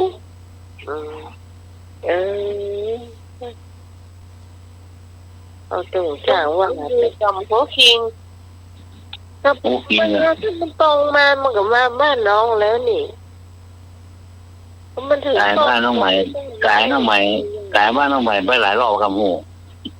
สายบ้านน้องอ่ะแม่จันทาว่าอันคนขับรถสวยแล้วก่อนน้องฮะเนาะเพิ่นว่ากายนี่กับตะกี้กับปากกายบ้านหลังเนี่ยนี่ผมพี่ก่อนว่าน้อยอ่ะแล้วลุงลุยกับหูคิงตั้มเดียวก็หูคิง โอ้ไม่เป็นไร ทำที่ไหนอ่ะปีกไป หมูเข้าเหนืออ้าว ถ้าหลงจะติงหลงอ่ะเนาะ ครับ ไม่ใช่ถ้าแกอันเลี้ยวขวาเนาะเลี้ยวขวามันจะถึงอันป้นเกิดหนตางป้นแบงน้ำปิงอ่ะอันป้นเกิดหนตางเลี้ยวขวาป้นเบาเลี้ยวขวากระทุงก็รอจ้ะถ้ามาหนตางที่มาเส้นเดิมเนี่ยมันก็มาถึงถ้าแกดูที่ป้ายโรงเรียนดอนตันแกของผู้หญิงละแกบอกแล้วเราไปถึงต้นโพแค่ก็น่าจะผู้หญิงหรอกผู้หญิงไปเลี้ยวซ้ายบะเลี้ยวซ้ายแล้วไปน้ำใหม่มันไปอย่างพูนไปน้ำใหม่แล้วไปโพสถนนสายใหญ่ออกสายใหญ่แล้วจะไปตะมัดลูกอ่ะไปเทศบาลว่ะเอ้าเทศบาลก็ถ้าไปถึงปุ่นเปิดเกิดอยู่ดีปุ่นเกิดตีปลาไผ่กันมีไม้ใหญ่อ่อนเปิ้งเขาใกล้หัวแต่ไอ้หนูว่าเขาใกล้หัวไอ้หนูแล้วมาถามไปลุงลุยมาถามเปิ้นกะแล้วดอนตันไปทางใดอ่ะ ลงเขาลงไปละงงอ่ะลงมาไปหาแม่ครับ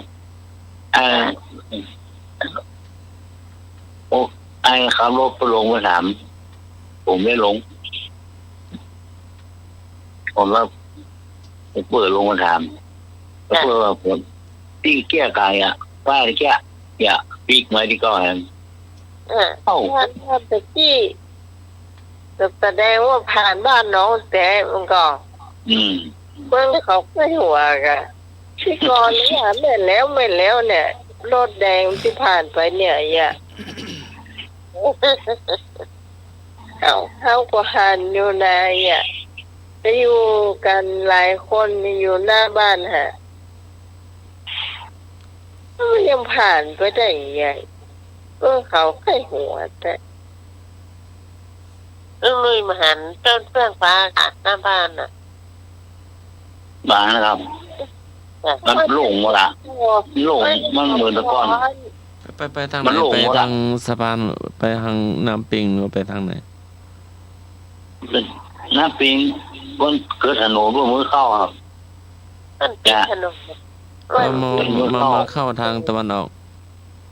มันไม่เข้าเบี่ยงมาทางเส้นหนึ่งเนี่ยเข้ากองเส้นหนึ่งเส้นกองว่าดอนตัน มาฝั่งตะวันออกเลยค่ะ ครับ ก็น้อยเดียวบ่ได้ที่บนนั้นที่ทางเลี่ยงมามันสามารถเข้าได้หลายเส้น แล้วทำไมย้ายถนนหรือว่าย้ายบ้านจำไม่ได้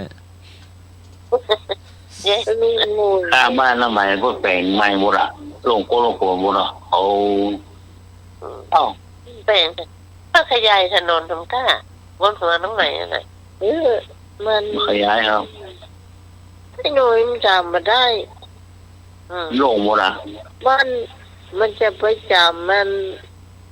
บ้านลุงน้องที่แปลงบ้านโบราณนั้นเพิ่นเตะไปหมดแล้วหรอ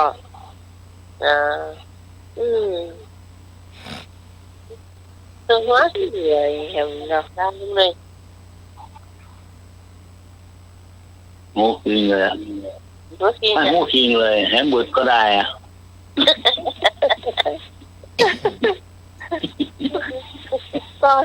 ตอนนั้นน้องโทรหา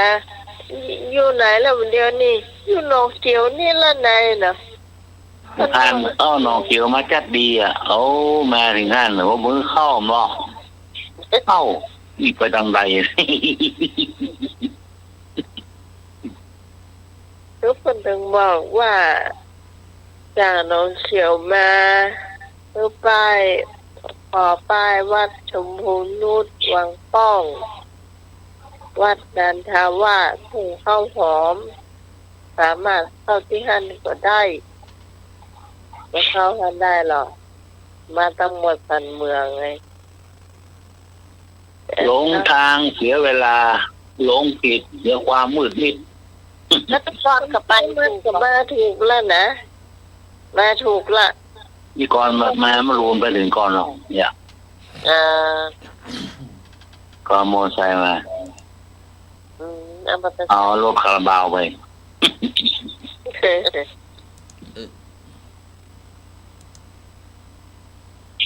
แหมบึดไม่ได้จะแหมบึด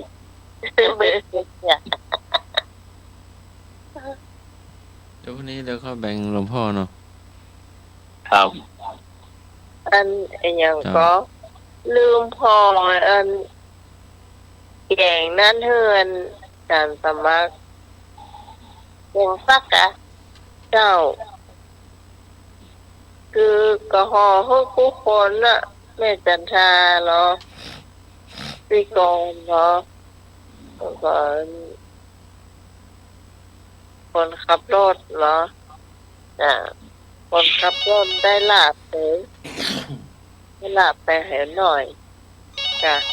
เข้าไอ้นี่ได้เข้าวัดอย่าง ไม่ได้กล้วยสุกหรือยัง จ้า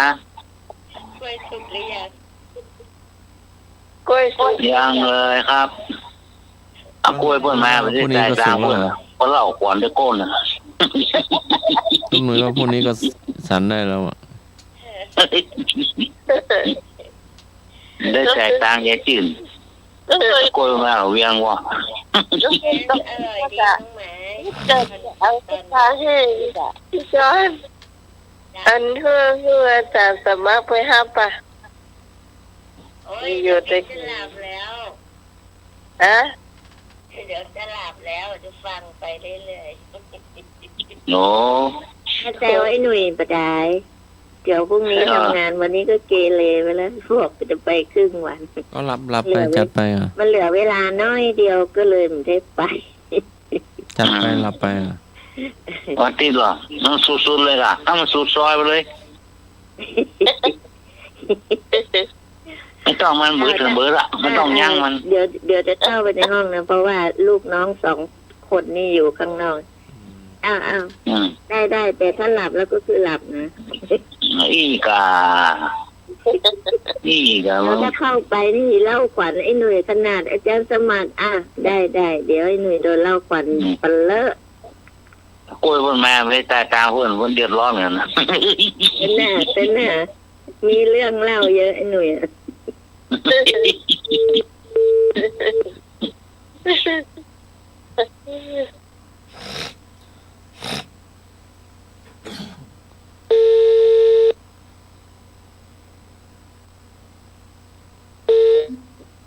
ค่ะบางคนพิงเธอ ไอ้เพิ่นแปลงไอ้ คนพิงเธอย ายจื่นเพิ่นแปลงจัดเหมาะ2รูมันหมดแล้วเนอะ ฮะ หมดแล้วซื้อไข่ต้มมา4 แกนข้อเตะใส่ถุงละ2 แกนน่ะ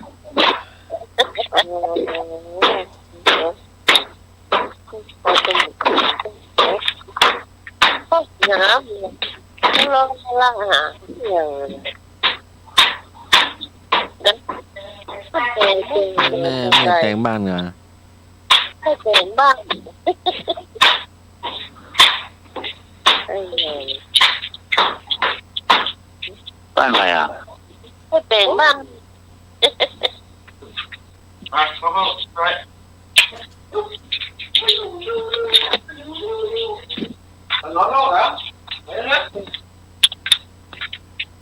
ทางตะลูก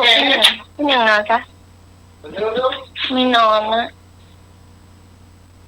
อ๋อนอนที่ก่อน แม่เมื่อก่อนล่ะ ลูกน้องตามเข้ามา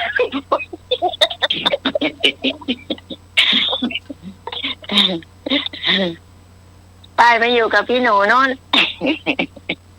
เนาะ ลูกน้องตามมาเป็นห่วง เอามาจากห้องเล่าฝันให้หน่อยเนาะน้องพัน ฟังเองกะ มันไป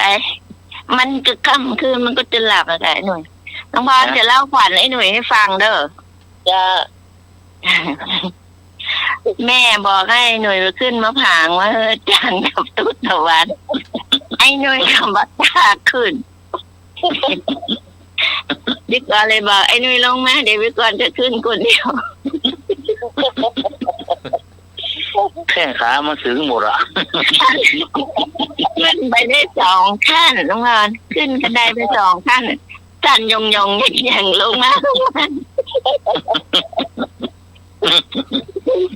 แต่แรกก็นึกว่าแม่จะตีไอ้เนาะแม่เลยเห็นนั้นไอ้หน่วยขึ้นหน่อยแม่ก็เลยไปเสียไอ้หน่วยก็เอายื้อก็เอามาถึงเนาะว่าไอ้หน่วยลงมาเดี๋ยวไปก่อนจะขึ้นคนเดียว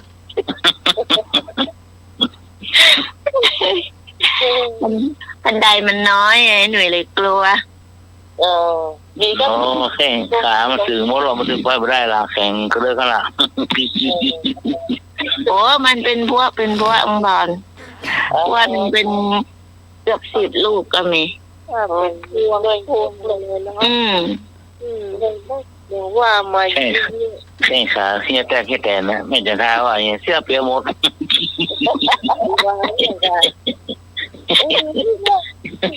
ตัวพาเสีย คือตัวหางนะเฮียแต่นะกลัว ตัวที่กวางคือใส่เสื้อแขนยาวเนาะตายมันอันนี้บดีตั้งแต่อันวิ่งผ่านบ้านไปแล้วกลับบ้านก็มาได้ไอ้ถามไอ้หนุ่ยมากี่รอบแล้วเนี่ยยังมาจำ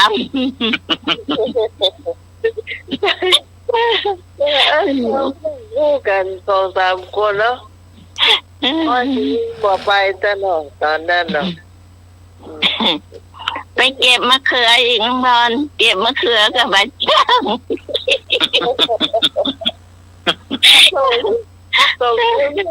มันจะรอ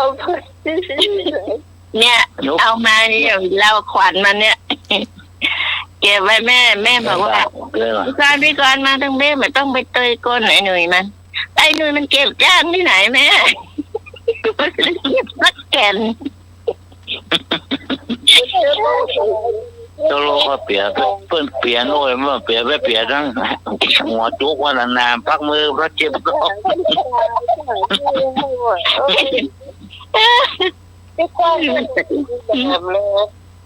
โอ้นานพักนานบ่เคยเงาด่ะเป็นความเปียที่มันคือมันก็แล้วหน่วยรู้กับพี่กรณ์รักกินอันตำมะเขือโอ้ก็โอ้ล่ะ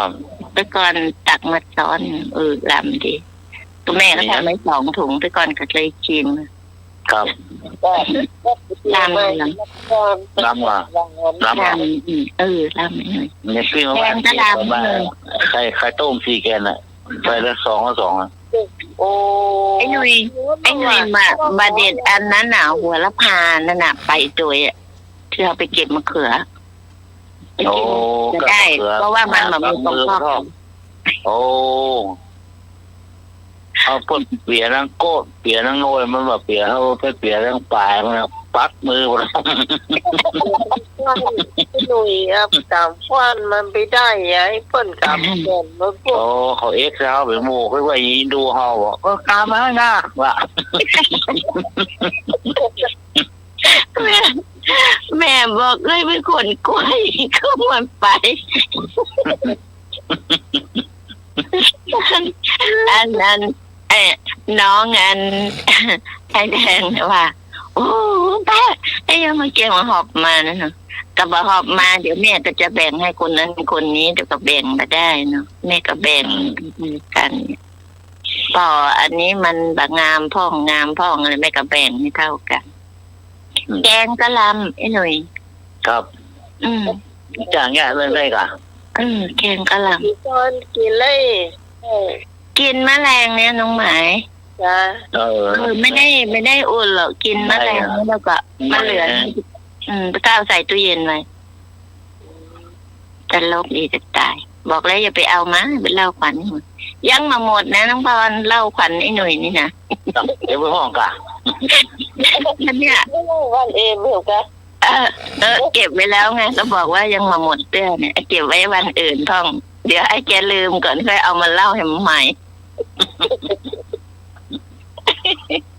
มันแก่แล้วนะขึ้นในบนว่าตึกเอาเอาขึ้นมองได้เนอะ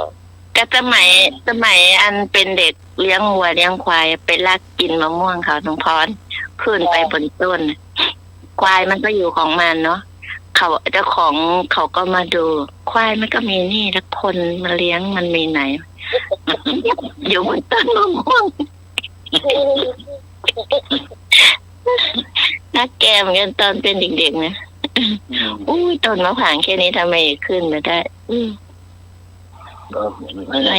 อะไรอย่างนั้นลากตัวลำไยแมลงขึ้นลำไยบนน่ะล่ะเจ้ามาปลาใส่เอาละแกเอาอย่าเป็นร้อนด่ะนี่ไงเนี่ยลงมาลงแบบตัวไง5 รอบไปเลยหรอ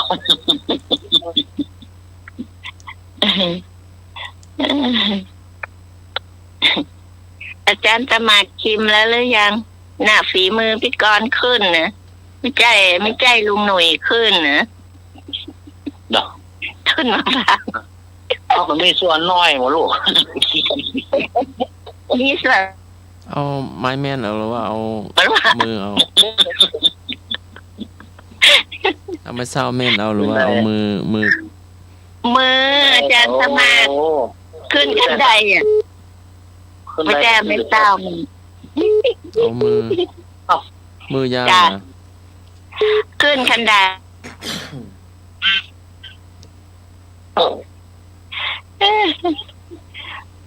มือยาวหรือว่าอันขึ้นคันไดมือไม่ยาวอาจารย์สมัครแม่ก็มีคันไดจ้ะแล้วนั่นก็ได้อะก็แม่จับกระไดให้เนาะไอ้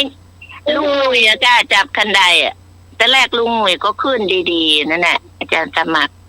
มันเก็บได้ที่แก่นเนี้ยเมื่อก่อนรำคาญเมื่อก่อนเลยไล่มันลงมาเมื่อก่อนขึ้นก่อนดิมันกิ่งมันแข็งแรงกว่าแล้วกิ่งมันเบาบางมันไม่ได้เอาขึ้นบนต้นมาหรอกอาจารย์สมัครมันมีคันไดเนาะคันไดก็ขึ้นคันไดนั่นแหละแล้วเอายื้อเอาที่เราเอื้อมเอาถึงกระไดมีกี่ขา กระไดมี2 ขาลงหน่วยก็จับเอาไว้ขากระไดมันพวดแล้วหรือว่ากระไดมันอยู่ไม้มันอยู่เนาะกระไดแข็งแรงอยู่เนาะถ้าเป็นตู้ตะวันนะต้องชื่นคนเดียววันดีแล้วอ่ะขอโทษ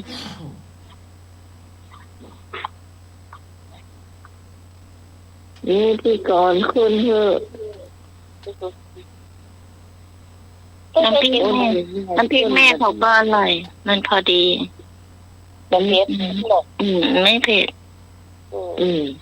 ไม่เผ็ดมากแล้วก็ไม่หวานมากอร่อยดีจ้ะเป็นน้ำอ้อยเหนียวอร่อยจ้ะอร่อยน้องพรเอ็นดูพี่พรเอราวัณหนึ่งคนจะเหมารถมาวะอยู่กันเมื่อกี้คนที่ฉันอยาก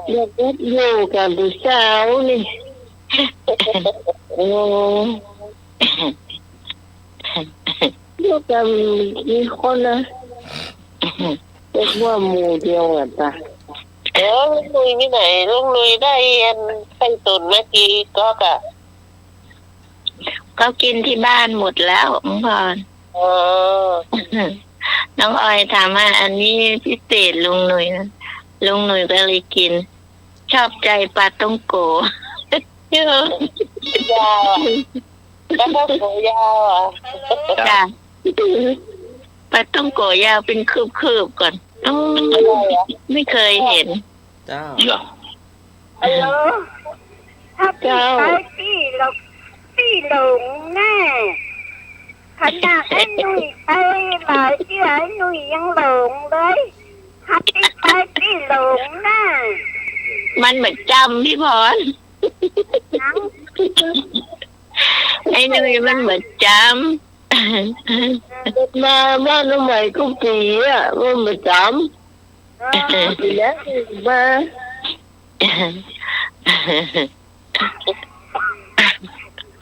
ตลกเนี่ย จะได้อันน้ำพริกน้ำอ้อยกับปลาผางนั่นเนาะ พี่พร อันนี้มัน ตามถึงอ่ะ พี่พร ตามถึงอ่ะ อะไร ตองมันด้วยจ้าอันนี้หนึ่งพี่พรอยากกินพี่พรก็ไปวัดฝ่ายหิน ไปขอแบ่งจัตมัก ได้ไปโอ้โห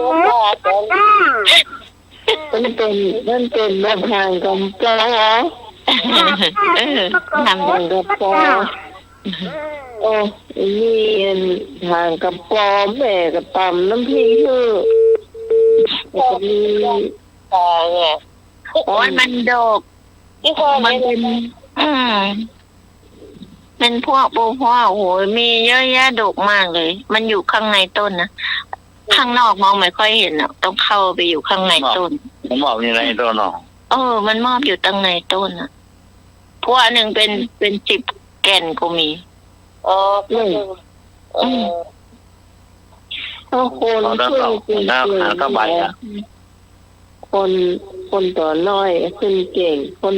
ต้นไม้เก่งเนี่ยได้นักขนาดแบบ แต่คันใดถ้าคันใดมันสูงกว่านั้นอีกหน้อยนะพี่คนจะเอารอบนั้นให้หมดนั่นขึ้นที่เดียวนั่นน่ะขยับเข้าไปในต้นได้ มันมีนักมันเป็นพวกใหญ่ๆใหญ่ เนาะ ๆถ้าเขาจะว่า ไอ้หนูอยู่ตั้งหลุมครับนี่จะท่าก็ให้หูวะเพราะให้หนูขึ้นมาได้ที่กรอยู่ตั้งบนเอาไปโจ่ลงมาเอาไปถ่ายโจ่ลงมา เดี๋ยวจะว่ามามีส่วน ก็มีส่วนแล้วไอ้หนูจำถุงเนี่ยกับกำคันไดอ่ะ โอ้ยแบบก็ขึ้นต้นไม้ว่าถ้าใครขาดสื่อหมดอ่ะ ก็นึกว่าจะอาศัยได้แต่ก็ได้เดียวนะอาศัยให้กำคันไดได้อยู่ 2 4กะขึ้นที่ 3มาได้แล้วแข่งขาดสื่อหมดแล้ว กลัวกันไดมันหักหรือว่าอย่างไร มันซื่อลงไปอ่ะ น้ำน้ำมันเกินไอ้หนูน้ำมันเกินเนี่ยพี่จอน ก็หุ่นสลีมาตั้งแล้วก็อันน่ะเปียกฝนตะหาก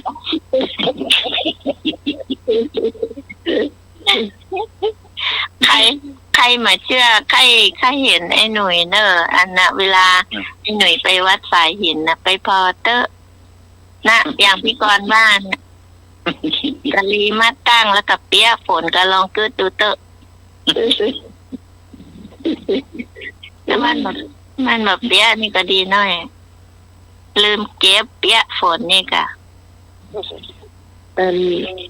ไอ้โคนมางามอย่า เขาพูดฉันถามว่าใดแน่ใจนะมาตอนนี้บอกผิด ไอ้หนุ่ยมาพึ่งน้องซิริอีกอะ ก็เพื่อนลงไปโอ้ซีรีส์นี่แหละซีรีส์บอกกับข้าราครูแล้วรอ ที่ไปที่ก่อหม้อ ก็เขาไม่บอกเลี้ยวขวาเลี้ยวซ้ายหรือไง มันมาที่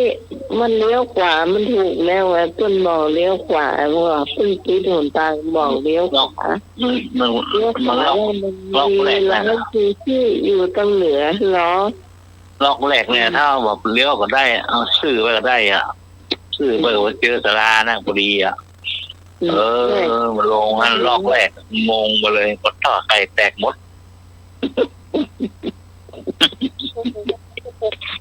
ไอ้หนุ่ยไม่เห็นรั้ววัดหรือไง มันงงหมดนะไปลืมหมูเต้าคนเหนือ ไม่น่าจะทางเพี้ยนเพราะว่ามันเลี้ยวขวาปุ๊บเนี่ยมันจะตรงมาร้านซูชิเป็นข้าวที่ห้าหลอก อ๋อหมูเก้า10อย่างอ่ะลืมไปเนาะเป็นเบา แล้วก็ทีนี้ถ้าแกพอที่โรงเรียนเนี่ยก็จะหันละจะมาลืมละนี่ น้อ ก็ งทิ้งสาราเหลืองบอกอ่ะจำได้ละตั้งรักได้หลายอ่ะ วนกี่รอบบอก พอหลายรอบอ่ะ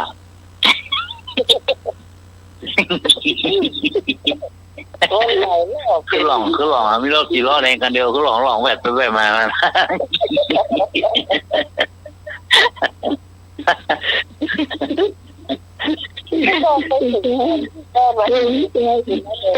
คนนี่แต่ยากจ้ะ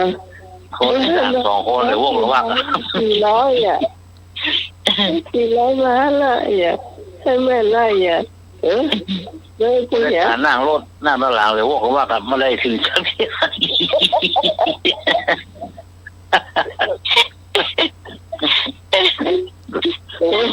เพราะว่าเต็มรถถ้าไม่เอาแบบตอนตันน่ะรถ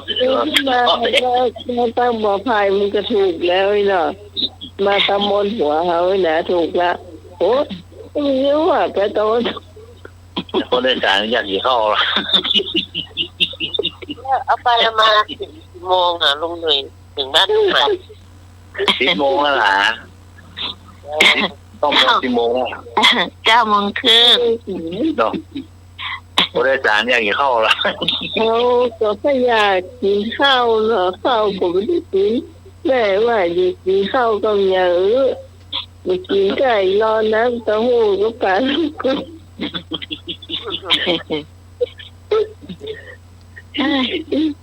น้องแฟนชมเหมือนว่าใด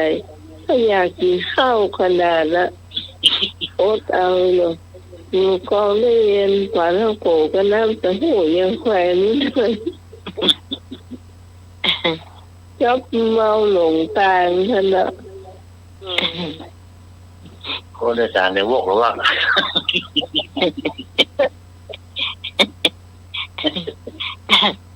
อยู่เผากงหมาเขาฮะน้อง มันอยู่ น้องไหม อันนี้พี่กรณ์ดาวนะ มันอยู่ตั้งหน้ามันก็พอแต่ตั้งหน้ามันได้มองซ้ายมองขวาหรอกไอ้หนุ่ยเชื่อเถอะ แม่นบอก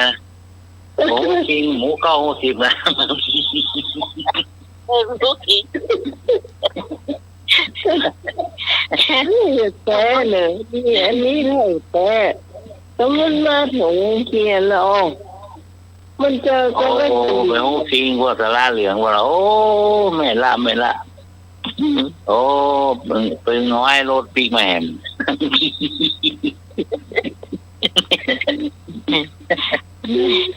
ตลกเด็ก คนได้สารเลยพวกว่าไม่ได้เข้า ตอนอยู่บ้านนะนึกว่าโอ้ไป9 โมงลุงลุยเขาจะถึงดันตันแล้วกันนะ ออกบ้าน 8 โมงไป หลงตา 8 โมงหน่อย หนองเขียวนี่ก็ไปมาถึงหนองเขียวมาถึงบ้านง่ายๆที่10 นาทีถึงก็5 นาทีก็ถึงไรเนาะก็เดาที่ก่อนก็นั่งกันไปกันนะเนี่ยว่ามันมาตั้งเยอะ ลูก มาแชร์ประสบการณ์ แม่บ้านน้องใหม่2 รอบกันเนาะ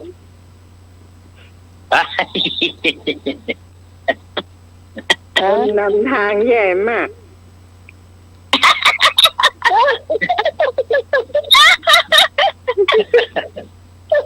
เอาแล้วบอกเอาแล้วบอก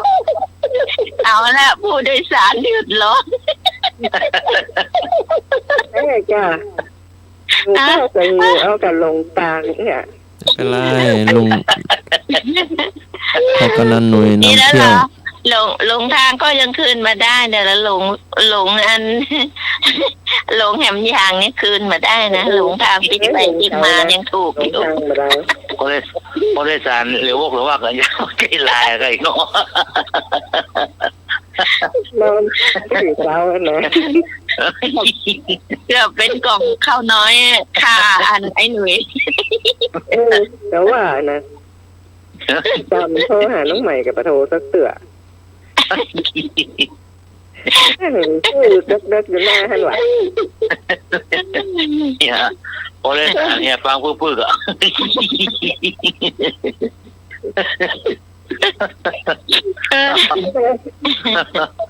น้องเคยเลย เวลาหน้ามืดเลยหิวข้าวอ่ะ เป็ดไม่มาร้อนตันนะ แต่ว่าหันรถตามจอดนี่2 รอบแล้วไหนเนาะ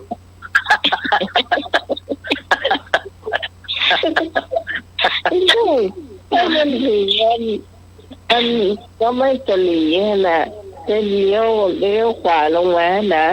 มันเจอร้านซูชิมันมีตั้งเหนือหรอคนเจอคนตายแค่น่ะ แล้วนั่นเนาะ แล้วมัน มันจอดไอ้นี่อ่ะ 3 แยกแกตั้มถ้ามันตรงมาก็มาถึงวัดแล้วก็ยังพอวัดแต่ ก็บอกแล้วมันพอตั้งหน้าอย่างเดียว ใช่มันถ้ามันพอวัดก็จะหันหลังวัดตลอด มันมาพอน้องหมายมันพอทางตรงอย่างเดียวมันมาแล้ซ้ายหรือมาแล้ขวาแล้วไม่งั้นมันจำได้ค่ะ ไม่ใช่ตางไปแล้วมันจะใจจะเกลือรวยหนุ่ยอ่ะยังไม่พอเลย ต้องอ่านหน้าอนามัยว่าผ่านหน้าไอ้อำเภออย่างกับบุ้ง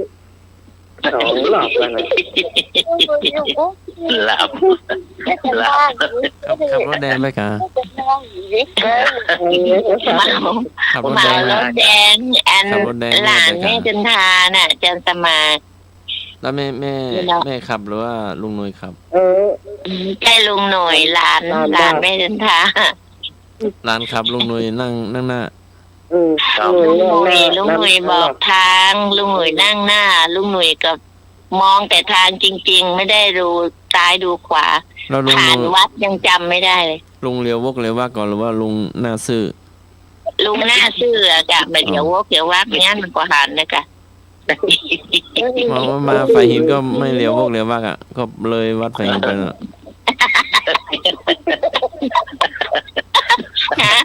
เอา พา ค น้ รั อ วย ไปส่ง รอชั่วโมงฮะ เอาครัวไปส่งเอาครัวไปส่งก็ยังมาเลี้ยววกเดี๋ยววัดเลยวัดไฟหินยังได้หน่อย เลยวัดไปเลยอ่ะ เอาเพราะว่าลูก ไปบนว่าประธานพวกบนว่าโอ้ ไป โห มา แม่ สถานเลยโอ้โห ไปวัดสาราชเป็นกะฮะ บอกไปเอาซื้อไว้ก่ะซื้อมาไปมาขึ้นมาเลี้ยวซ้ายซื้อ เลี้ย มาว เลย ซ้ายที่ไหนเลี้ยวขวาอ่ะขึ้นถ้าขึ้นตรงนั้นไปก็เลี้ยวขวานะกะไอ้หน่อย เอามาขึ้นมาพูดละเอาซื้อไป ซื้อไปวัดสาราช เป็นสันธรรมสถานเอ้าเนี่ยไปตรงใดกับปิดหมดห้างแต่มาว่าลุงมันต้องขึ้นไปมาจากกำแพงวัดเลาะไปโอ้ไปบนมา มาเลี้ยวลงสักกรรมเนี่ยขึ้นดูเลยค่ะ ขึ้นบนว่าโอ้ประธานแม่นะโอ้ก็รอนะฮะหาล่ารออย่า ชาวบ้านบอกหรือว่า เด็กวัดบอก ชาวบ้านนะครับชาวบ้านนะครับขี่รถมา จอโทรศัพท์ไม่รู้โทรศัพท์ของกระดาษมันจะดุ้ง เจอช้างก่อน เจอครับ ช้างเอิ้นย้ายไปที่ ทางเอราวัณกับเทวดาย้ายไป โทรศัพท์นะไปมันจะ พุ ดุ้ ทธ ง สงฆ์แล้ว วันนี้เป็นวันหลงทางมันก่อ วันนั้นความมืดมิด ไปคนเดียวก็ยังหลง มาหาพระน้อยลุงหนุ่ยมีนายลุงหนุ่ยยังบ่มาว่ะนี่แหละลุงหนุ่ยผมนึกว่าผมพอใจแหมคนว่ะ เจ๊ต้องไปรอแฟนพันธุ์แท้ มันแท้ว่าเป็นลุงนุ้ยว่ะ อ๋อ แฟนมันแท้มาหรอกเนี่ยจะ5 สถาน วันนี้ทำไมมาโทรหาเป็นอย่าง 2 วันแล้วเนาะ 2 วันละ 2 วันละฟังอยู่ ฟังอยู่อ่ะ นะ อยากจะบอกว่าฟังอยู่เนี่ย ฟังอยู่บ่ได้โทรบ่ได้ว่ะ ผิดปกติมั้งไม่โทรเนี่ย ที่ไปสอบบ้านลุงมาลีหูได้เกมเล่นกับตัวกัน อ๋อก็วันนี้บาเรียนพี่หนาน70ปันเลอยังโตเข้ามา ครับ ก็เห็นประมวลดังอยู่นะประมวล โอ้คนใน ได้ การ มั วาง น นะ นั่นได้มันโดนมันแต่จะนามาเหตุการณ์เช่นเอาไว้แกง หลับ ก็มันไม่ใช่ โอ้ยไปลาบหรอกไอ้หนุ่ยนี่เขาก็ไปถูกแล้ว นะได้ก็เอาเลยวกหรือว่ากันแวดไปแวดมาโดนตัน จะดีแล้วเหรอยังวนไปถูกอยู่ ตอนนั้นมันเร็ววกเลยว่ามันมองหัวกันหรือว่ามันจะอะไรลุง ลุงมีมันแบบได้เหลียววกเหลียววักอาจารย์สมัครมันพอหน้าซื่อไป ถ้ามันเหลียววกเหลียววักมันก็ต้องเห็นวัดกะมันมาเห็นวัด วิ่งผ่านวัดยังไม่เห็นเลย หรือว่ามันมองหัวจนๆหรือว่าจะอะไรลุง หัวเมามันลืมทิศจำทิศมันได้ คิดกันเนาะ แล้วทำไมไม่กวักมือกันหรือว่าจะได้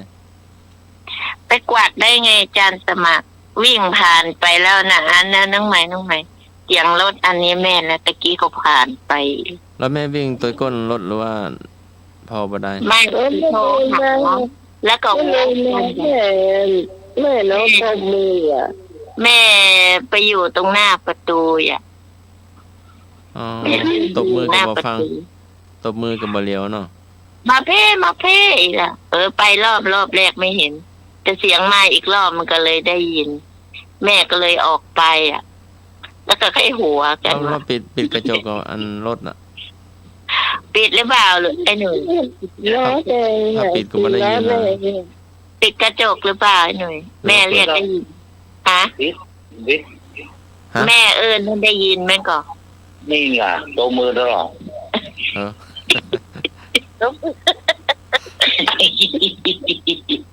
ตบมือเลยลุงก็บอกว่าแม่นเลย เลยขัวไปเลยเนาะเพิ่งต่อยปิดมา เกี่ยวพ่อมันบอกมากัน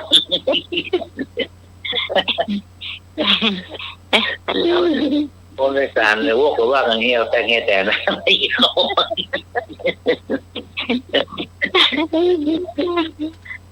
แม่เดินทาง แม่เดินปืน ค่ะแม่เดินทางคงว่าลุงหนุ่ยมันจะพาไปไหนเนี่ยเนาะ แต่งตัวเจ้างามเมียปืนเมียปัง เนี่ยพวกมอสนอเลย ตลก เป็นโรคเหรอมันได้มาวันที่ถึงปีหรอปีแล้วมาเดือนเมษาจำได้วันที่2 เมษาจึงมาฟังเทศน์อ่ะ ของความสุข ร่างกายบินได้ไปตอนนั้นนะพี่กรณ์ก็มาหรอมานั่นวันเกิดลูกพี่วันที่ 12ที่รู้สึกจะวันเกิดลูกมั้งได้ไปที่แรกอะที่อาจารย์ไปนะที่อันนั้นเทศน์แม่ที่ไปครั้งแรกคือนาดาครัวเป็นสันเต้าอย่างนั้นแหละดีแล้วอ่ะปีซื้อล่ะไปซื้อไปซื้อน้องไหมอ๋อปีซื้อแล้วไปซื้อแล้วแม่บุญไปก็คือแม่บุญนะกะแม่บุญก็ไปที่นางที่นอนนะฮักหมด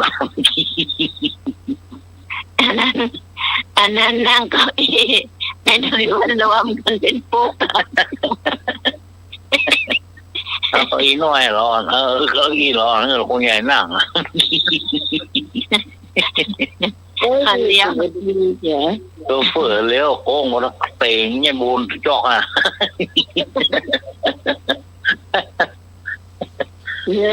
ลงไปเรื่องกู้อ่ะเต่งไม่บุญเจ้าน้อยเจ้ารถจะได้จักเงาขึ้นอ่ะ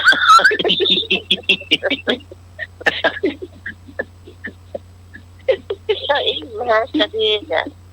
ก็อีบุเล่เตอบ้ามาใส่เลยรถอ่ะก็อีเสริมอ่ะเอาที่ร้อนมาเสริม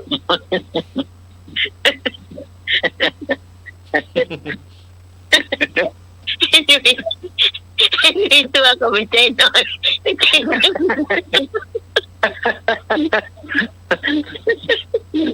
แล้วเก้าอี้กับตัวเป็นอะไรที่เอาตัวใหญ่มาแล้วเนี่ยเขาอีร้อนอ่ะอ่อนหน้าขวบเลยอ่ะมีอ่ะแค่ขาผู้เกินผู้กาโมแล้ว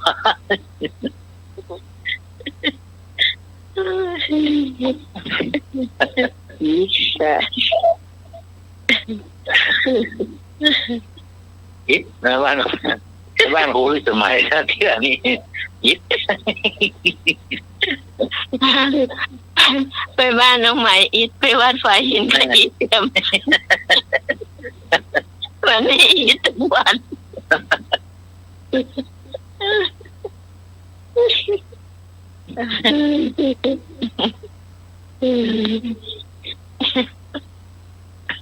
เจ้าต้องอีดจ้ะโดนคนโต้ว่าถ้าในงานสักค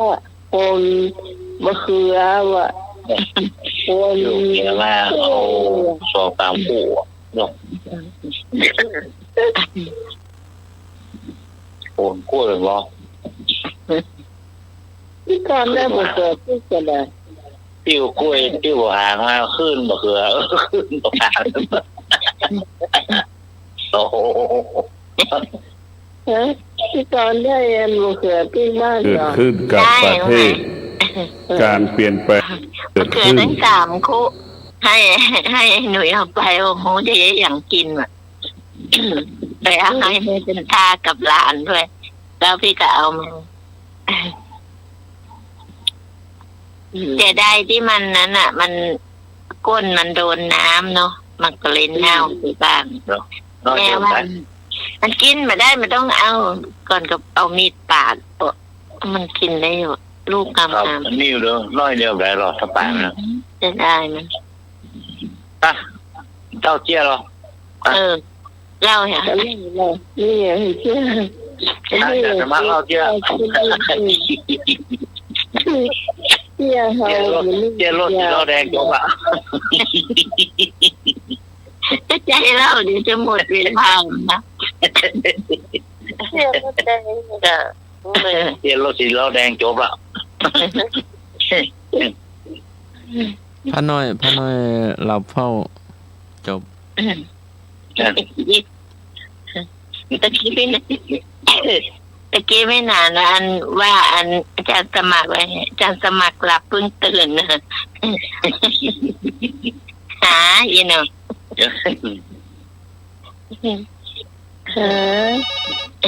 ฟังอยู่ ฟังห้องมันเอาพ่อนั่นมันเอาพ่อเห็นยังพ่อวัดยานี่ว่ะลงตามาหลวงตาตื่นแล้ว เอา แต่ละตนนะตนเนี่ยโอ้ขายเครียดเลยทำมาขายเครียดจริง อะไรหลวงตา ๆยมนุยเนี่ยตัวตั้งตัวตียมนุย ไอหมูนี่ใกล้หัวกันนะหลวงพ่อ กันนะ ไอหมูนี่ใกล้หัว ตาตื่นนะ พอเยอะไม่ธรรมดาใกล้จะหมดเวลาแล้วนะ7-8 นาทีเนอะ ครับ ครับฟังอันหมู่หลงทางไข้หัว หลวงพ่อเลยตื่น ฝึ ขึ้ ก นมา ฝนจิต คลายเครียดไปอีก อ เนาะ บรม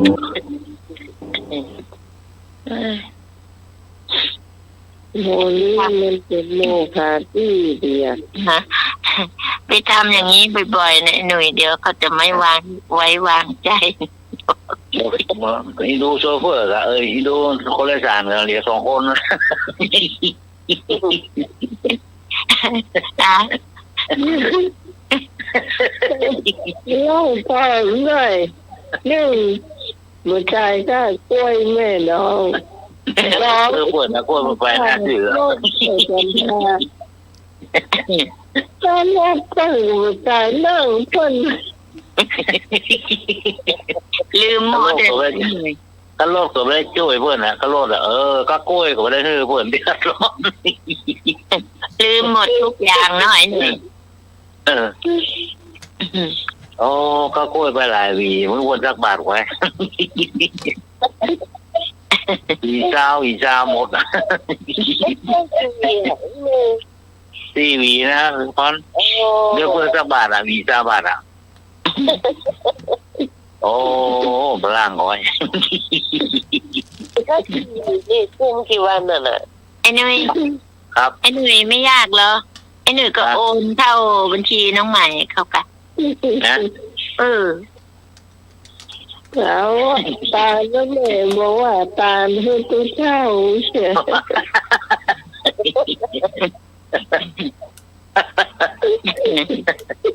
อย่าทำว่าของเรื่องของเรา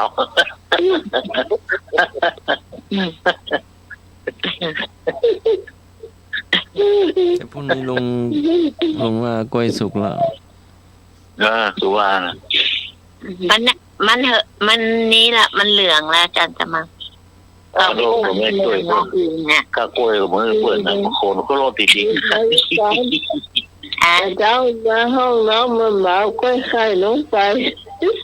พี่เห็นแล้วพี่ว่าจะไปชิมสักแกนไปก็กลัวเดี๋ยวใหม่ไม่มีกิน ยังไม่ได้ขนาดเลยแล้วกล้วยไข่กำแพงเพชรนั่นน่ะ กล้วยไข่ลูกเต้าหัวนิ้วโป้งมือเนี่ยไอ้หนุ่ยน่ากินเนาะ มอง โต๊ะ อ่ะ นี่เนี่ย วางโต๊ะน่ะ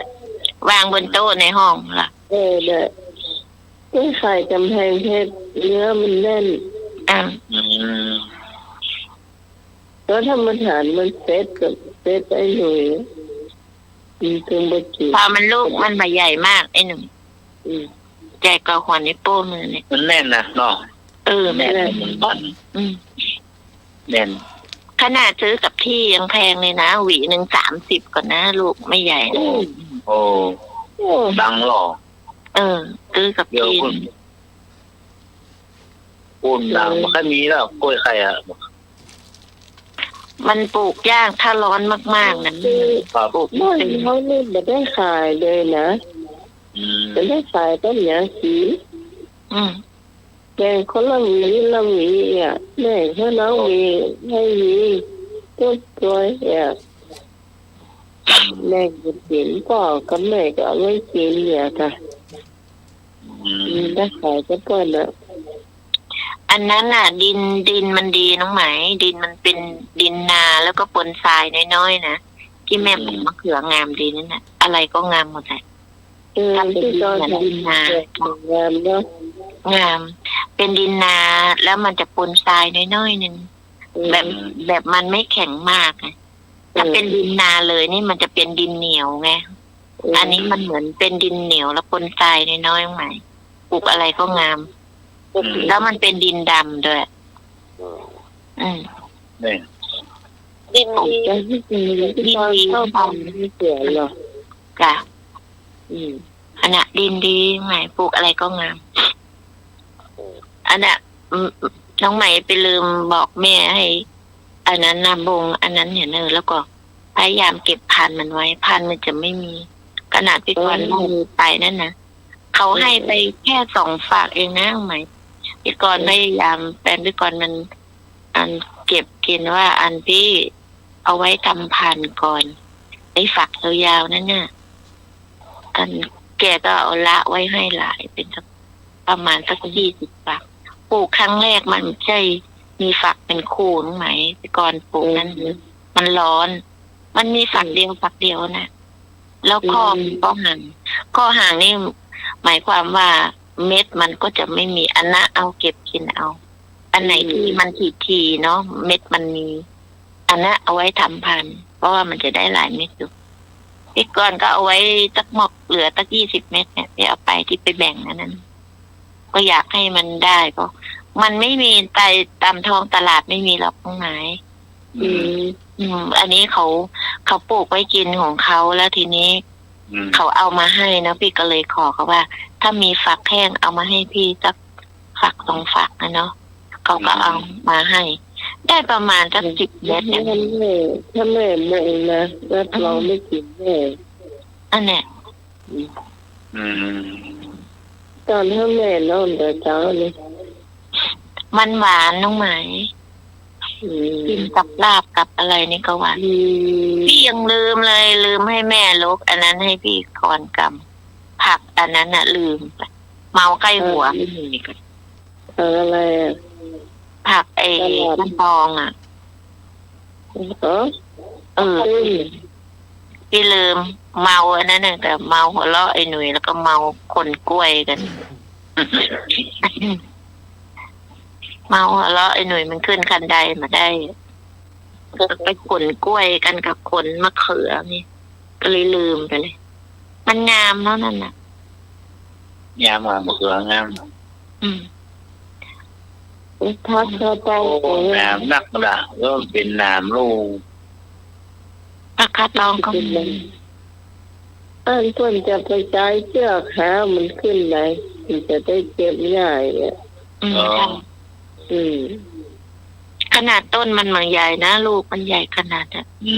ต้นมันต่ำเหรอมันใหญ่ดินมันดีด้วยดินมันชุ่มมันงามครับ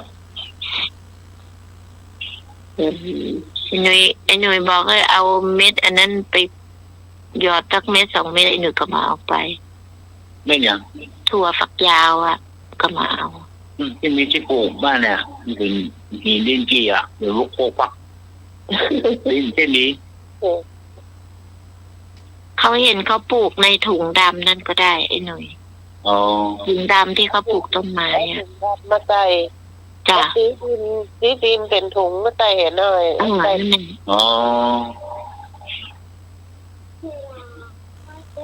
มันเป็นเส้นลงเลยครับลากใช่ป่ะผู้ลายมันน่ะค่ะเนาะ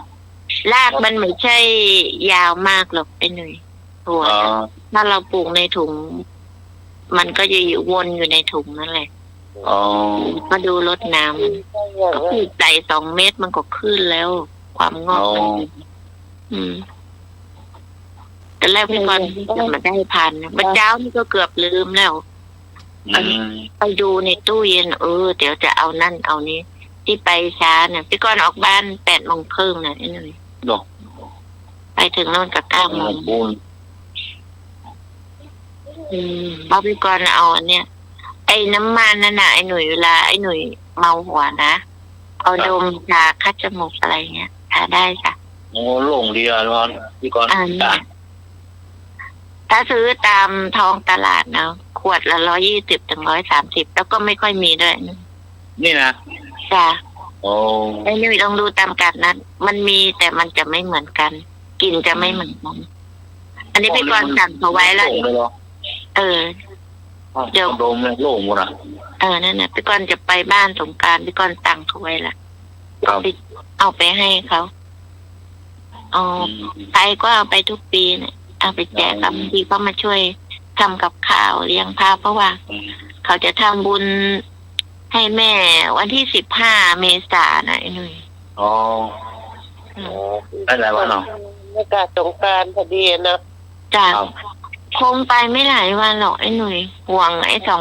2-3 ตัวนี่เพราะว่าแฟนพี่กรณ์มันนอนบนบ้านนู้นเนาะก็กลัวเดี๋ยวไอ้พวกนี้มันอยู่ข้างล่างถ้าปล่อยมัน2 ตัวนะมันค่อยอยู่บ้านไอ้หนุ่ยมันไปเรื่อยอันนี้นี่ไอ้ตัวเล็กนอนในบ้านนะพอถึงเวลาก็ปล่อยมัน วันนี้ไอ้ตัวใหญ่มันก็ถ้าจะกลัวอะไรสักอย่าง มันก็เข้ามานอนในบ้านเนี่ย อันนี้มันนอนข้างนอกนี้พี่กรณ์เข้ามาในห้องเพราะว่า มันจะไปงุ้งงิ้งงุ้งงิ้งอย่างเงี้ยว่าก็ต้องเข้ามา มันยังตามมาอีกพี่มันเรียกออกไปเต็มไปงานศพกลับมาประมาณ4 ทุ่ม 5 ทุ่มไปงานศพแม่เพื่อนเขาเราจะไปพรุ่งนี้เนาะ อ่ะพี่ว่าอะไรว่ามัน เจ้าตอนนี้ถ้า บนจัดมาครับ ไม่ได้ไอ้ยังไอ้ยังสักอย่าง ไว้เสาร์ที่ได้ก้อยมาก็ได้